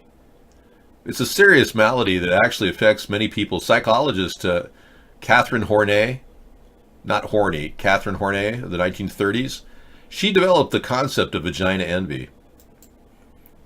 And Trump obviously had some sort of a thing going for her, which means that whatever he did with her that one night, to call her horseface... She is, I'm sorry, but she's a pretty woman. I don't care how you cut it. That's just demoralizing behavior for a man like him to do that. God knows what he calls his wife. Can you imagine? Doopster, you're really into her, huh? Yeah. You better not tell your wife that. She'll be very upset. A cultural history of racism, an art form. Blackface. As you may have heard, NBC Today host Megyn Kelly's show was canceled this past week following her on-air remarks expressing acceptance of blackface. It's a racist show business practice most of us thought was long gone. But as Maurice Dubois is about to tell us, blackface has a long history in our country. And we caution you, his report unavoidably includes many offensive and disturbing images. It happens all too frequently. Often people use freedom of speech, a terrible thing in America, which someday we will, of course, abolish the First Amendment. And that's what the Democrats want, so that no one can use any kind of layer of freedom of speech in their dialogue. That day will come soon. Now, we are talking about weather modification on a nightly basis, so Wasteful Wednesday does include chemtrails over the skies. Now, I showed this to Scissorfight last night, but look what... it's interesting. Every time we play these videos now, YouTube installs a contrail definition on top of the chemtrails. See that? This is not something that the author of this video, One Pacific Redwood, wanted. This is an automatic disclaimer coming from YouTube calling this a contrail, even though all he's talking about is chemtrails. So they're already trying to precondition us to not believe these are chemicals. Okay, today is October 31st. He's been mapping the entire position of the Doppler radar over California and showing how they're artificially creating no lift, no condensation, purposely dehydrating California. And he goes into great detail talking about it. I'm going to add him to our list. Thanks, Scissorfight. And Guy Smiley has a link too. Thank you, man. You bet. Happy Halloween, everybody. Stay safe and enjoy the treats, although we're not expecting too many trick-or-treaters taking the 3-mile walk to the farm. Whoa. No kidding. It's almost like a hayride gone wild. Yeah, look at the buttocks of these things made out of melons. That's fascinating. Yeah, so carnage at the caravan. You're going to hit the hay. Good night, Techwall, and thanks for letting us give you some therapy. We appreciate that. I know, Doopster. You said you'd never cheat on your wife. I know. Just an expression. Well, the thing is, Doopster, Stormy Daniels has a life. You know, she chose to be a porn star, but she has a life, and she has a beautiful child. And she was walked up to by a guy, kind of a Goomba. What do they call these people? What is a Goomba? Is it a racial slur? I hope it isn't. Well, if it is, that's not good. A mobster. Yeah, thank you. Pardon my expression. I didn't mean to imply anyone's called a Goomba. Yeah, he approached her and he threatened her. And it's like the woman's just trying to make a living, and, you know, she's pretty brave to do what she did, I'll tell you. Goon, thank you. Yeah, scratch the word Goomba. The word Goomba does not exist, David. Hitman. Millions are spent to iron this out, I know. Megyn has hired a team of lawyers. Well, I hope so. You know, Megyn Kelly deserves freedom of speech, and I believe that using free speech should get her all the way to the Supreme Court, only to be told by Brett Kavanaugh that, I'm sorry, he'll rule against her. You can guarantee now that if she takes this free speech case against NBC all the way to Brett Kavanaugh, he'll have one thing to say. We drank beer. She had one beer at the party and had beers with, and having some beers with friends, or just to meet up and have some beers. Drinking beer, which I gladly do. I like beer. Haven't answered that. I like beer. I don't know if you do. Okay. Do you like beer, Senator, or not? What do you like to drink? Next one is Senator, what do you like to Judge, drink? have you... In any event, we drank beer and still do. So whatever. Yeah. I think everything, you know, if Donald Trump decides to execute all the immigrants that are arriving at the border, he's already said that they're not subject to our jurisdiction. In order for Donald Trump to get the anchor baby law reversed, he has to declare that these kids who are arriving are not subject to our jurisdiction when they get into our country. He has to prove that. So technically, Mexico can be pretty much in control of everything in our country based on that theory, that we don't have a border. That's kind of where Trump is going with this legal argument, that the border doesn't exist. Unfortunately, now Trump is not going to be able to reverse this anchor baby thing except by going through courts, and it will eventually reach the Supreme Court. So if it does reach the Supreme Court, there's a very good chance that we'll have Brett Kavanaugh decide the fate of those people too. I think you've probably had beers, Senator, and so you're saying there's never been a case where you drank so much that you didn't remember what happened the night before, or part of what happened? You're asking about, blackout. I don't know. Have you? Okay, so he doesn't know if he's had a blackout, and he's wondering if she's had one. This is the kind of mentality of a guy who's going to rule against the rights of individuals, children. He's already ruled in favor of the Patriot Act and those dark rules that John Hu, the lawyer for George W. Bush, put together, torturing enemy combatants. So chances are this is the Supreme Court rigging that they needed in order to keep pushing for a Nazi police state. The big border is not going to be protected by 15,000 troops. Had they built the fence by now, the caravan would not be a problem. You're my Mr. Right, my Mr. Right, too good to be true. You spin my world around, 'cause you're the peace I finally found. You sweep me off my feet, my heart stops to beat, 'cause you make me melt away. You're my Mr. Right, too good to be true. My world around, 'cause you're the peace I finally found. You sweep me off my feet, my heart stops to beat, 'cause 'cause you make me melt away.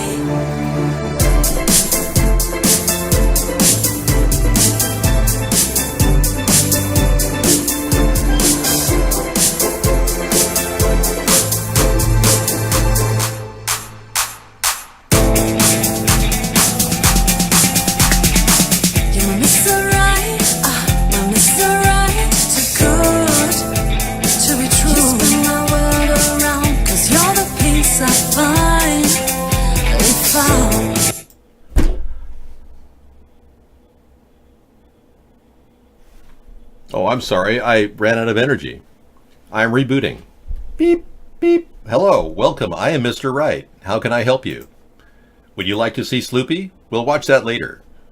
Okay, back to you. David, is it wrong we have a border? Serious? It is no. We need a border because the population growth in South America and Mexico is incredible. 31%, Doobster. While you're having a couple kids, these people are having 5 or 6 on average. So it's a definite problem that we have to resolve.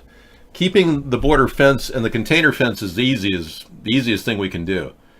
But Trump, he didn't think of himself. All his ideas he's taken from me, so I'm hoping he'll take this idea. I give it to you for free. Okay? No charge. Say hello to my little friend. Yeah, the ocean, we're not going to put a border fence on the ocean. But good point, Eric. Exactly. You have 2 children. Most Hispanic people, most South American people want to have more niños. 5 or 6 normal. Yeah, see. I had 5 or 6 kids yesterday, brah. Well, you're just out having sex with everybody you can? Mr. Replicator. Have you seen that video on Netflix where the guy is a polygamist?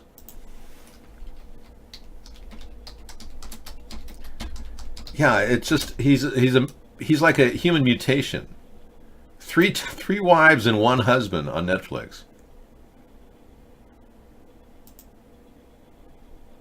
I don't know, it's a strange show, and I'm just having a hard time with it. But I don't think the government should necessarily be in charge of people's sex lives. I think the government should back out of marriage itself. I think states can decide. That's my position. But it's just the guy just wants to have children. He has like 53 kids, I think. He has 3 wives. Sister wives. Learning about polygamy on Netflix. Bless you.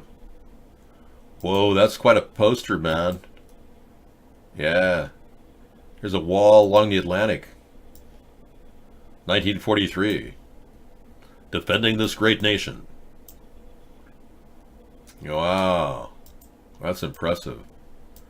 We have a battery of concrete bunkers along the coastline where I live. I could probably get to a bunker within about 15 minutes from where I am right now. Yeah. It's like an amazing fortress that was built prior to World War I here on the island. Well, he's not rich, Eric. He just has a lot of people working for him, and they all collect welfare checks. So this guy who's got 3 wives can collect 3 welfare checks. That's the same about young mullahs in Dearborn, Michigan, who can have 5 or 6 wives. They get 5 or 6 welfare checks under current law. Yeah, so there's a lot of money in that family.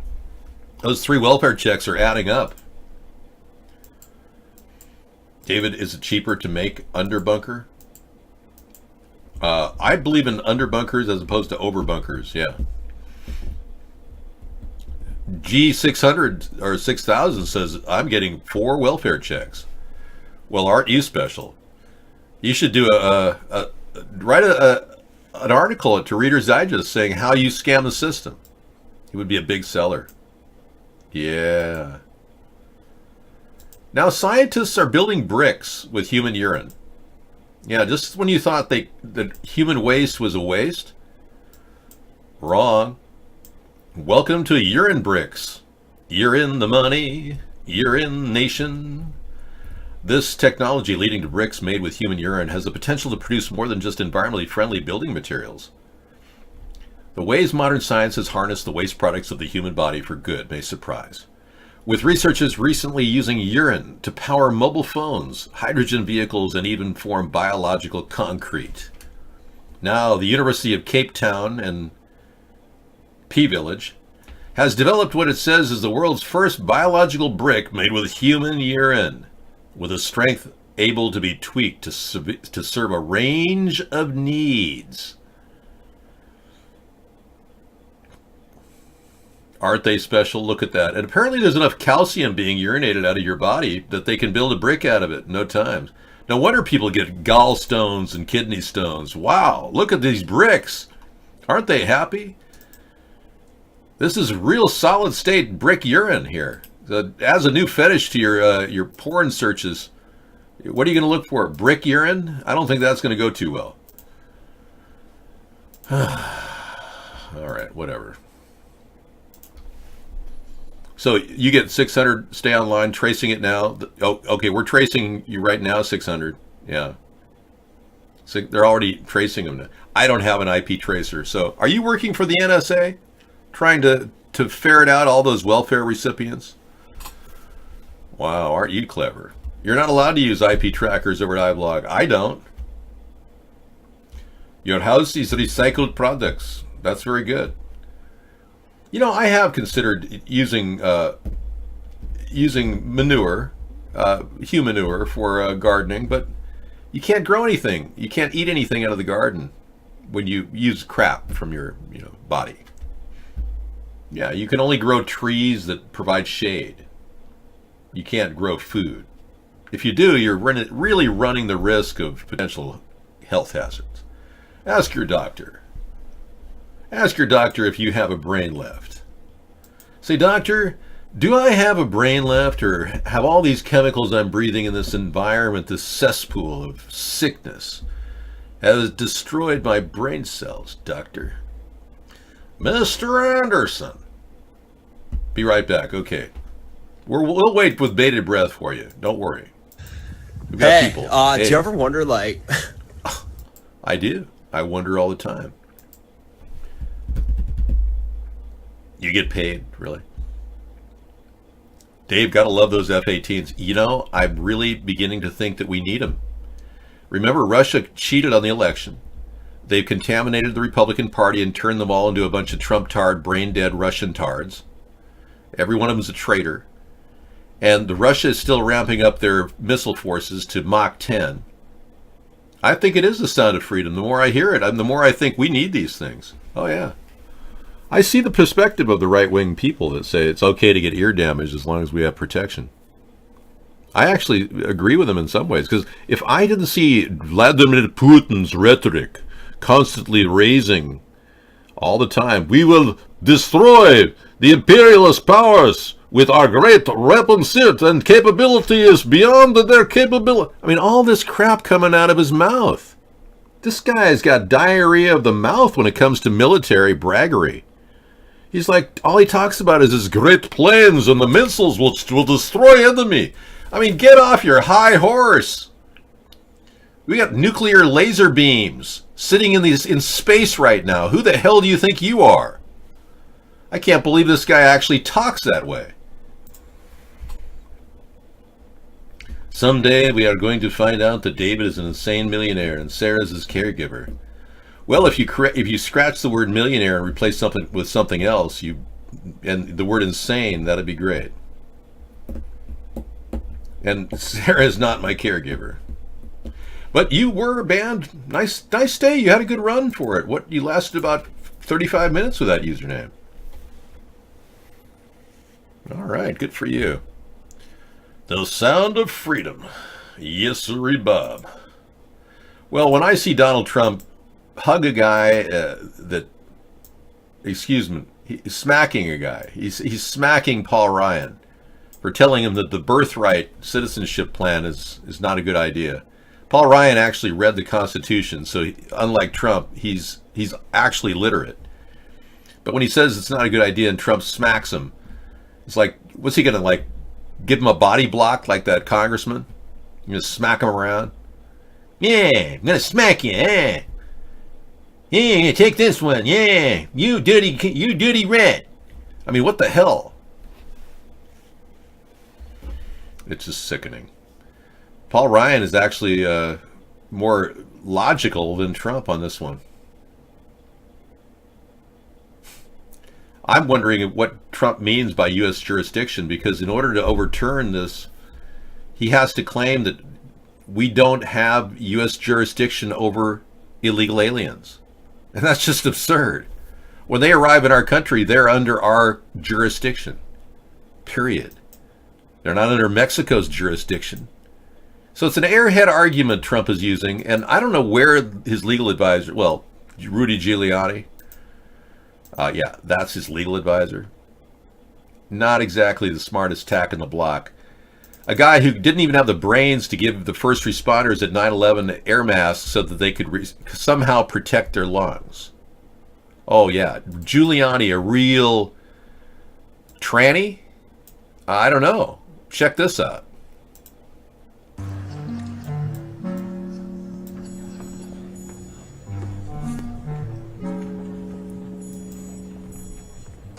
You know, you're really beautiful.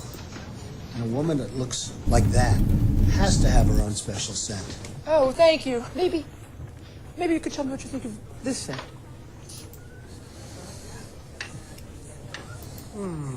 I like that. This may be the best of all.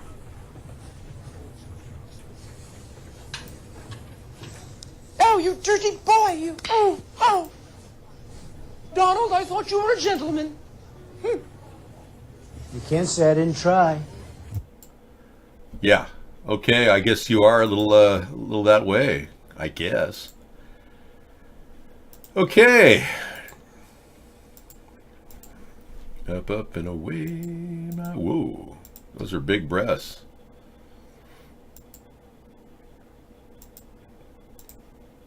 And a link about chemtrails from a guy taking a trip, and see how they put the contrail thing in front of all the YouTube channels now? Every time you look at a contrail video or a chemtrail video, they've got this contrail thing in here. It's unreal. And that wouldn't begin till 2014 when I had my coffee ruined by the creek one morning by a gridded out sky. They're lighting her up. So he got out of his car and he gives you guys a real bird's eye view of the chemtrail. Great, we'll play that for you later. Got it in the lineup. Yeehaw.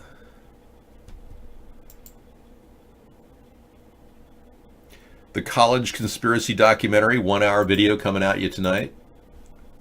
NIA, really good video about proper understanding of our hyperinflated economy. They're very good. This will be very interesting. I know a lot of you are still thinking, do I finish your education? Do you want to get a better job? Well, that's probably your only ticket to getting a better job still. What's it all about, Alfie?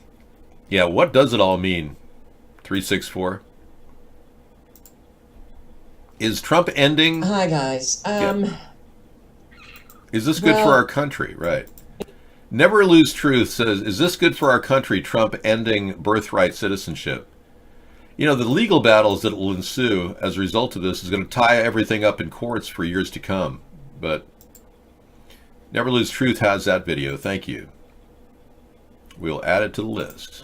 Right on. Yeehaw. Buzz Sponheim activated. Dr. Adobe, welcome. I'm not Johnny Carson. And Ed, are you here? Doc Severinsen and the NBC Orchestra. I'm not Johnny Carson.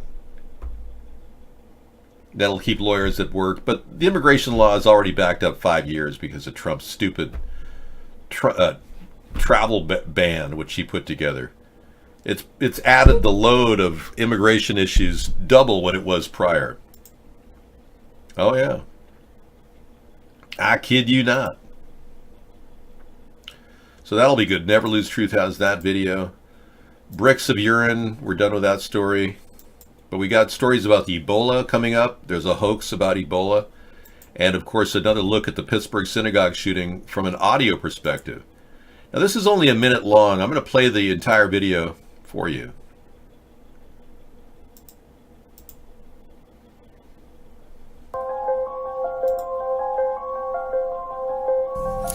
Hey everyone, Dallas Goldbug here.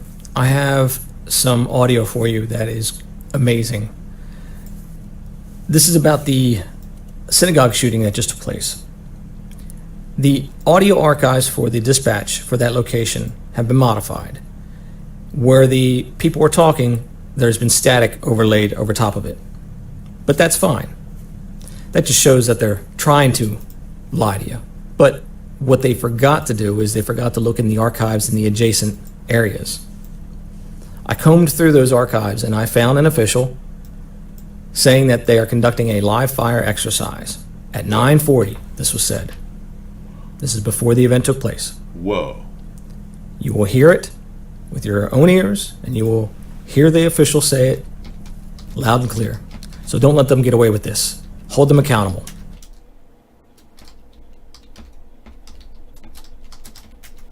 County, Harrison Township is conducting a live fire training exercise in that corner of their township. If you have not already been notified. Wow. Copy that. 940. Return to borough. Alarm assigned. Whoa. You heard it, folks. They're lying to us constantly.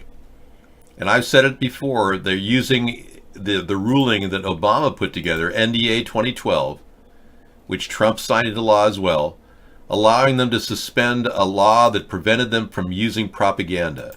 So now they can use propaganda, they can convert all of our thinking using psyops, fake. You know that there's no law saying you cannot fake your death? So they're allowing these people to have fake deaths. Oh man, this is unbelievable. That's a live exercise, just like we said. There's no proof of anybody dying in the synagogue shooting. There's no photographs of any blood. So our country is completely lying to us. Now, if they're that bold to lie to us, don't you think we should be that bold to start this third party and kick them on their ass? Seize power from these people? That's our only shot, you know. You need Skype. Yeah, we'll be in Skype tomorrow night, Jono. Skype starts up at 8 o'clock tomorrow. Tomorrow I'm making a $1 meal. Dinner for two for $1.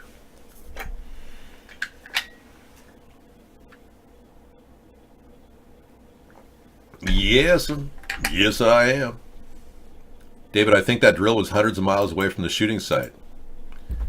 I doubt that. No, that's just, you're reaching.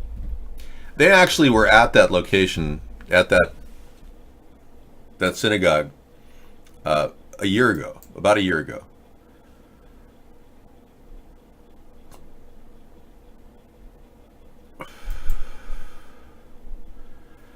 Speaking of chemtrails, we had a couple videos from our supporters, and I can't help but show you how many chemtrails are hitting the skies above us. There's got a couple videos that happened last week, but look at this.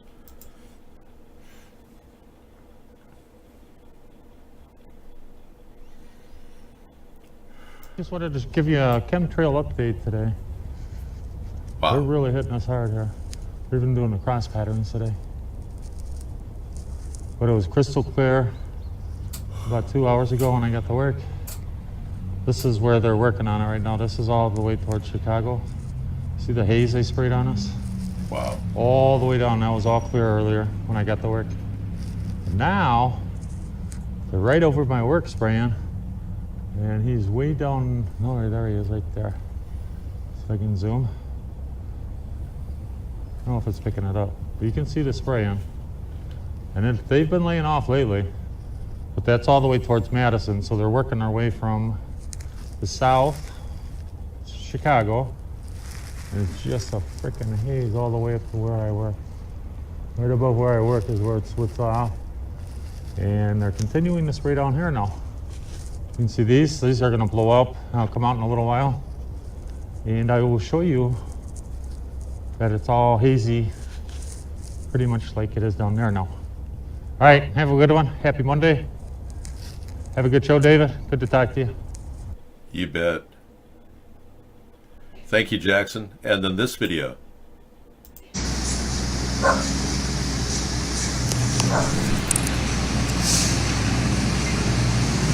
Alright, after we get cold, the roast comes out. Look at that shit.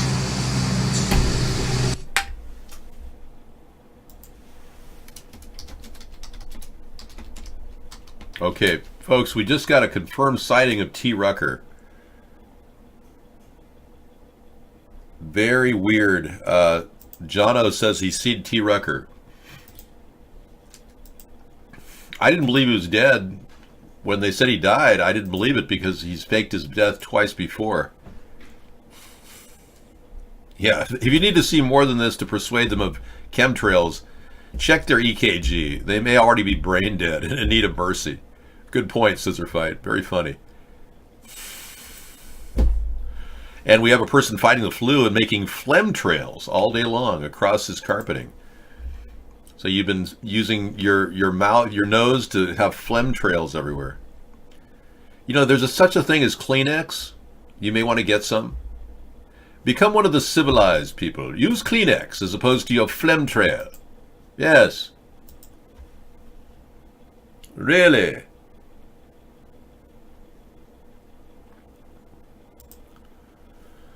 I've got some background here that you can use if you want. Yeah. Try not to look into the space as I control it. I am your AI system, and I can control the horizontal and the vertical.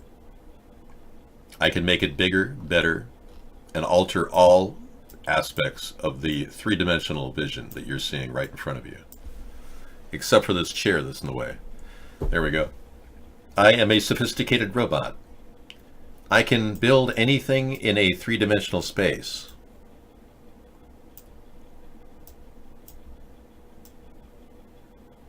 Feel free to enter my world of ether. Please play Guy's link. Please play Guy's link. Please play Guy's link. They want individual. Actor Whoopi Goldberg made sexual advances to Neil Patrick Harris when he was a teenager. Watch this. Parties. So since they're twins, they're independent now, Yes. you know. So I think Gideon's going to start. They're in the second grade. I like that. Why are you laughing? What are you laughing about? I'm laughing because I'm remembering you at that age. Oh. You know, I did my first movie ever with Whoopi Goldberg, a movie called Clara's Heart, and we worked together on that. Yeah. And she told me. She told me I was, what, 15, 16 years old. Wow. Movie was filmed in 1986. It wasn't released until 2 years later. She told me on my last day of shooting that in 10 years' time, she was going to have sex with me. What now? Why would a 31-year-old woman say that? She told me on my last day of shooting that in 10 years' time, she was going to have sex with me. I might have. And so I want to know what's happening. He had many questions as a kid. And so I said, listen, wait 10 years and I'll take you through it. See, in those days, you could actually have some fun like that. Have some fun being a sexual grooming of a minor, Whoopi? Really? We've got pedo confirmed. Real time with Whoopi Goldberg. Check that out. Wow, no wonder he turned gay. That's what Bengalitis said. But can you believe Doogie Howser? Well, I believe him just as much as I believe. She admitted it, man. Yeah, Whoopi said she did it, man. She whipped it out and she did it. I mean, she whoopied it out. Yeah, man. Yeah, that's why Doogie went gay. Have some fun being sexual grooming of a minor, Whoopi?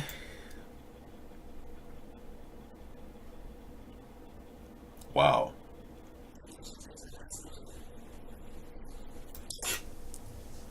Wow. Neil Patrick Harris attacked verbally by Whoopi Goldberg. News at 11.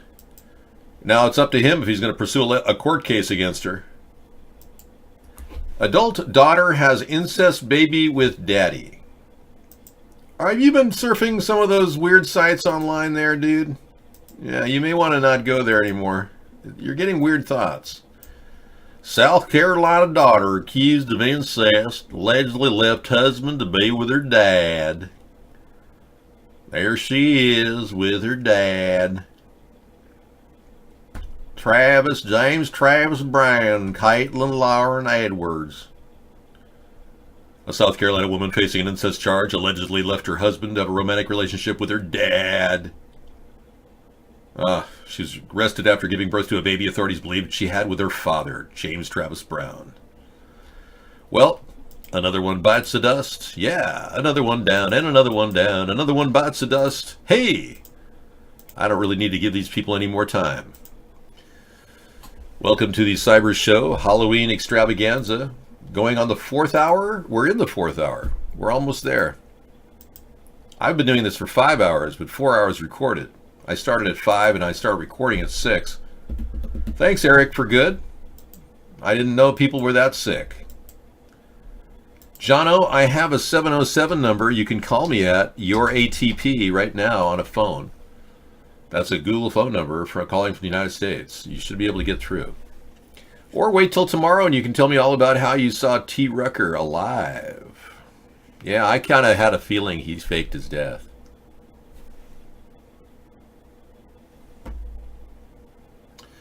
Well, I've been studying my own brain too. I do phrenology studies on my phrenology too. Phrenology is the study of the bumps in your head.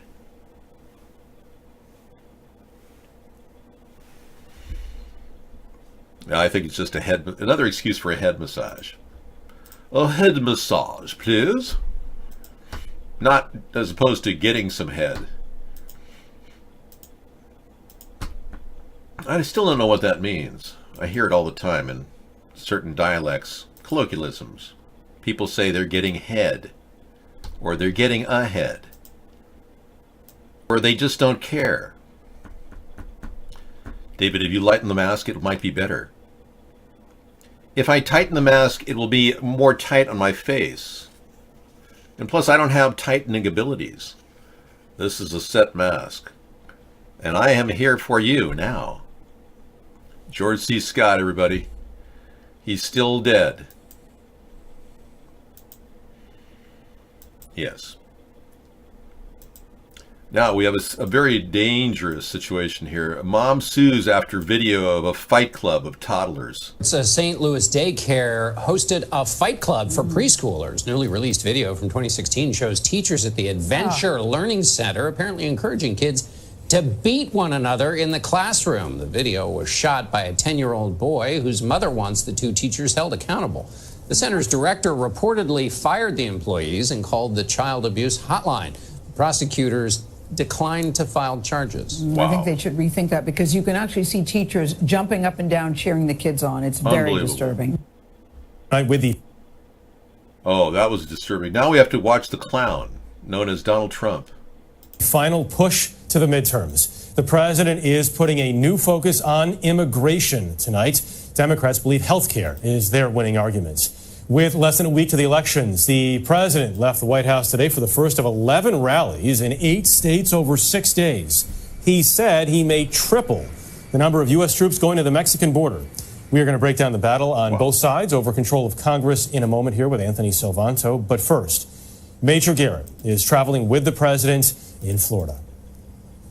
At the White House, before embarking on a massive midterm electioneering push, President Trump talked about stock market gains and a potential bear market for the GOP. And if the midterms, for some reason, don't do so well for Republicans, I think you're all going to lose a lot of money. The president's trip to Fort Myers tonight kicks off an 11-stop blitz where close Senate races in Missouri, Montana, West Virginia, Indiana, Tennessee, and here in Florida have taken precedence over vulnerable Republicans running or defending competitive House districts. I think we're going to do well in the House also, but I know we're doing well in the Senate, and it looks like we're doing okay in the House. We're going to have to see. Last night, House Minority Leader Nancy Pelosi suggested she was quite confident in the Democrats' chances. What now I'm saying is we will win. Those Senate races, many in states Mr. Trump won in 2016, are hot zones for the president's hardline immigration push.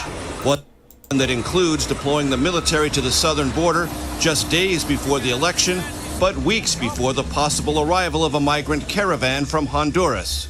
The president said the current deployment could double.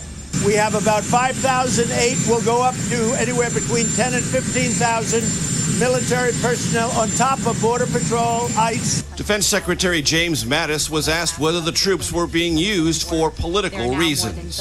We don't do stunts in this department. Thank you. An 11th hour midterm debate over ending birthright citizenship by executive order, which House Speaker Paul Ryan said could not be done, prompted this presidential rebuke on Twitter.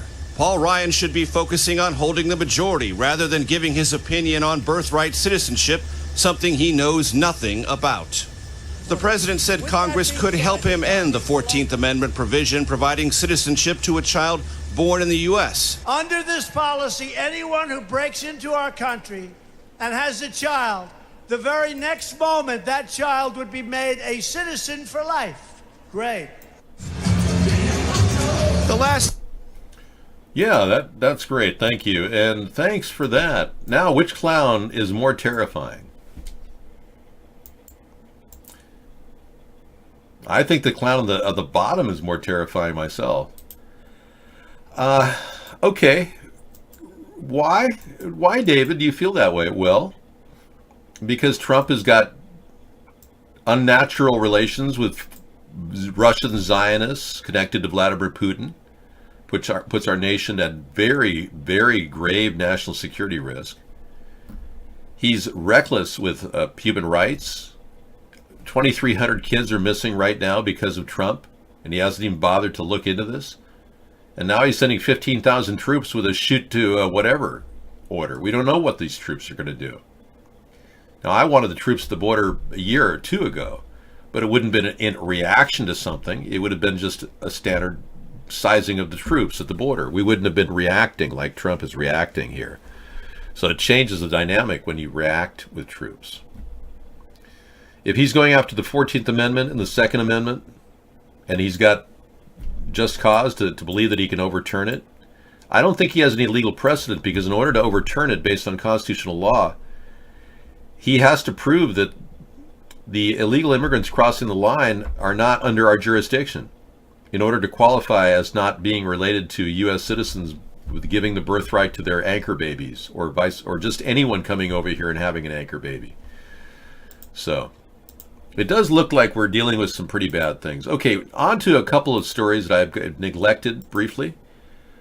Groundbreaking research on cannabis has shown that it actually can be treating ADHD better than Adderall. Now, if you guys have any family members, you can look at that article. I'm giving it to you. Yes. And you've got something there, Guy Smiley? Okay.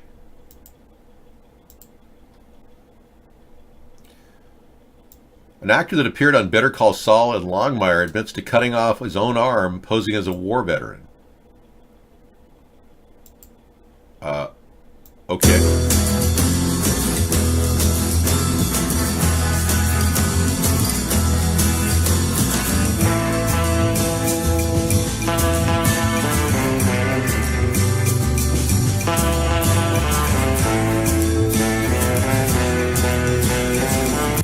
Todd LaTourette found a work off his severed arm in an episode of AMC's Better Call Saul.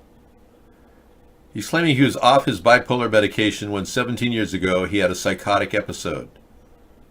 Wow. Cutting off his arm with a saw and cauterizing it. Wow. But now he thinks his stolen valor might hinder his potential acting career. He now wants to raise awareness for those suffering from mental disorders. Well, that's mighty big of him. I was dishonorable. I'm killing my career by doing this. If anyone thinks this was for personal edification, that's not the case. There he is. Todd Longmire. Actor on, Better Call Saul. I didn't even remember him on that show. And here's some bad news for you. The last vestiges of nature are in these few countries. That's right. They're checking the biodiversity of the earth, and 5 countries hold 70% of the world's last wildernesses, according to this map. And notice how America is not one of them. Yeah. Go figure. Africa, Australia has got some real raw wilderness. Northern Mongolia, Siberia, and British Columbia. Or all of Canada. It's good to know Canada is such a virgin territory still. Hallelujah, hallelujah. Adderall makes you focus way too much, and weed makes you forget where you put your keys. Yeah, there you go. Different effect on people with disorders. When's the party over, Illuminati? Okay. Better than you know the. When's the party over? Billie Eilish. Okay. Pass, and all is well. I will alert you concerning that which affects you. I will show you the way to go, and you'll walk in it and be blessed above all the people of the world. Upon the earth you shall be blessed. For thou art my people, and my people shall rule and reign, and the blessings of God will fall upon them. Yeah, I think I'll pass on that one. Thank you so much. But groundbreaking news that cannabis treats ADH better.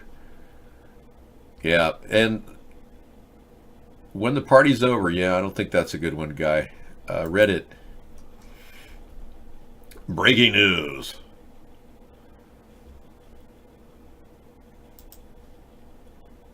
Man has sex with toaster. Oh, good. We needed to close the show with a real top quality nightmare situation. An oddball rushed to hospital with severe Todger burns. Man has sex with toaster. Thank you so much. What are your thoughts?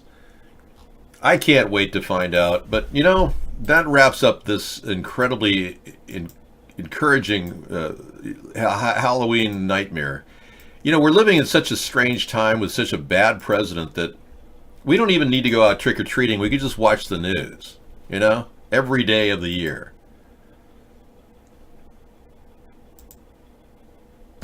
Yeah, revoke citizenship. I've offered to put a boat on the West Coast and the East Coast with a merchant marine vessel to offer free passage for all the Republicans to go back to Russia where they came from. Because clearly they are supporting Russia and Russia's rigging of the election to allow Trump to do all these things to our country and violate the very ground we walk on. I mean, not only did Trump, as soon as he got into office, start selling off parts of the country like Utah, but he cut back on funding for our national parks. He eliminated the important aspect of the environmental concerns that we should have had under Obama. Obama wasn't much better. He just put a lot of yes men into the EPA and the FDA. So we never really got answers from him either. But both the Democrats and Republicans have systematically ignored the environment over the many years. And they've continually trying to, you know, weasel deals for their corporate donors. Yes, my mask lights up. Let me show you. It actually tells me the battery strength. And as you can see, I've hardly used any battery power tonight. See, it's got the same battery level it had last year. See, this is the type of a mask that he put together, Scissor Fight, that has a very low draw, energy draw. It's pretty cool. And this reminds me that I don't have any boogers in my nose. It's an LED booger measurer. It's for real-time booger monitoring. Isn't that nice? Otherwise, I would walk around with boogers hanging out. Yeah. So it's got the booger monitor and the battery monitor. Pretty good, huh? Yeah, okay. All right. Yeah, Whoopi Goldberg making sexual advances at Neil Patrick Harris. That was a good video. But this has got to be the clincher. And I wanted to bring this up to you because this is an outdoor... I mean, this is a leaving the show tonight for... Tonight, we're coming back tomorrow at 5 o'clock. I'll be making dinner for $1. Dinner for two for $1, yes. Rabbi has sued after baby injured during circumcision. It turns out this happened at the same synagogue that the alleged shooting occurred at. Yeah, isn't that crazy? I know. A local rabbi at the Tree of Life synagogue is being sued after allegedly botching a brie, which is the traditional Jewish circumcision ritual. And he severed the newborn boy's penis. Yes. This is almost unbelievable, but we not only have no evidence of any deaths at this location, and we have confirmation that it was a drill from an audio clip I just played. Thank you, Scissorfight. But we have proof that this guy actually did sever the penis of a baby boy. They managed to reattach it after 5 grueling hours of operation, but the boy will never have feeling in his penis like he would have. I mean, these are the kind of people that would be willing to fake an entire event and pretend like 11 people died. Because remember, I said earlier, there's no law that says you can't fake your death. We found that out when we were researching this T. Rucker facade that he's putting on, that he died. So, yeah, apparently you can get away with it as long as you don't violate tax law and fraud. So, yeah, it's kind of sad, isn't it, that the country doesn't have a law against people faking their own death.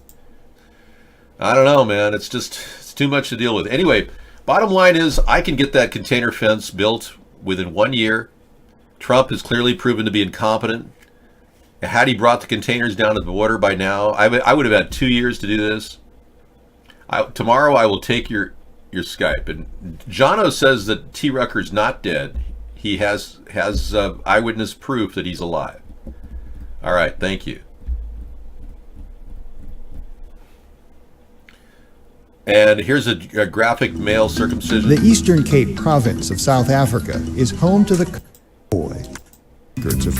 Also careful, eat no fresh I'm food. going to pass on the subject of male circumcision. Thanks, Guy Smiley. Yeah. I don't think we need to go into detail about.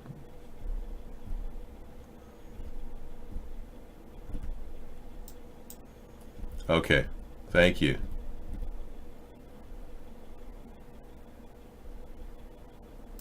Okay.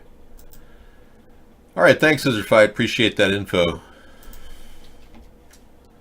Great links tonight, guys. You did a good job. And I'll take your Skype tomorrow night, Jono. We'll queue it up at 8 p.m. in the evening. Come on in and talk about your encounter with T. Rucker. Wow. Well, I think we handled almost everything tonight. Yeah, I did mention at the pre-show, I haven't talked about this, but Kellyanne Conway's husband has expressed, he's the only person near the Trump administration to actually express concern for what's happening. He's going against Donald Trump's comments on ending birthright citizenship, with which the counselor to the president defended today. Yeah.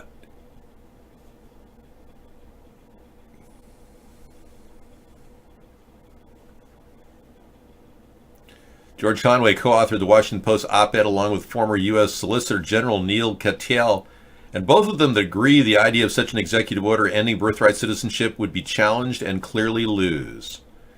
And I agree with him, too. And I must say that Kellyanne is holding it together. She's got, 4 kids, has said a lot of outrageous things about Trump, but I'm glad she's spoken out, and I really have grown to respect Kellyanne Conway over the years. And Zeno says he heard T. Rucker's still alive. There you go. Just like I said, he didn't have any type of any death certificate. He faked his death. What kind of a person would do that? That just gives you an idea of where these people are coming from, folks. It's unbelievable. I mean, what level of inhumanity would fake their death? It's beyond belief. But I have grown to respect her and her husband because they're the only ones speaking out against Trump. It's like, wow. You know? Good job, Kellyanne, and nice that her husband's speaking out. Thank you very much. Okay, interim CBS CEO readies for first Wall Street close-up as search for permanent boss intensifies. The CEO, of course, of CBS left in ignominy when he was accused of groping women, and now they've got a new one. CBS Joe Laniello is waiting to see who's going to fill the place. Okay. Nice to know. Les Moonves quit after all the allegations. Reports of multiple instances of sexual misconduct going back decades. So this is the new guy that's going to be finding another replacement for the job. Alrighty. Goody goody.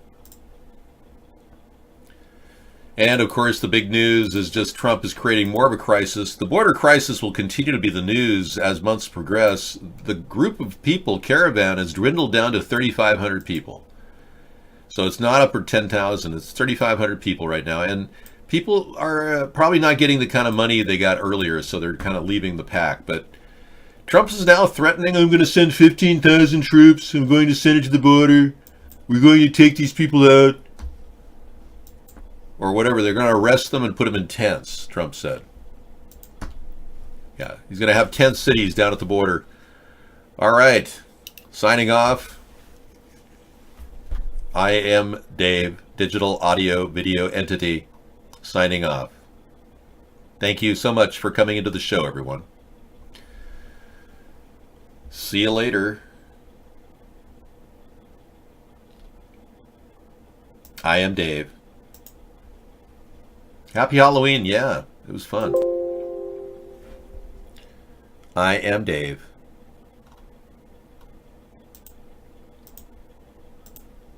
AI is very real. According to Elon Musk, our chance of survival against it is 15%. Welcome to AI.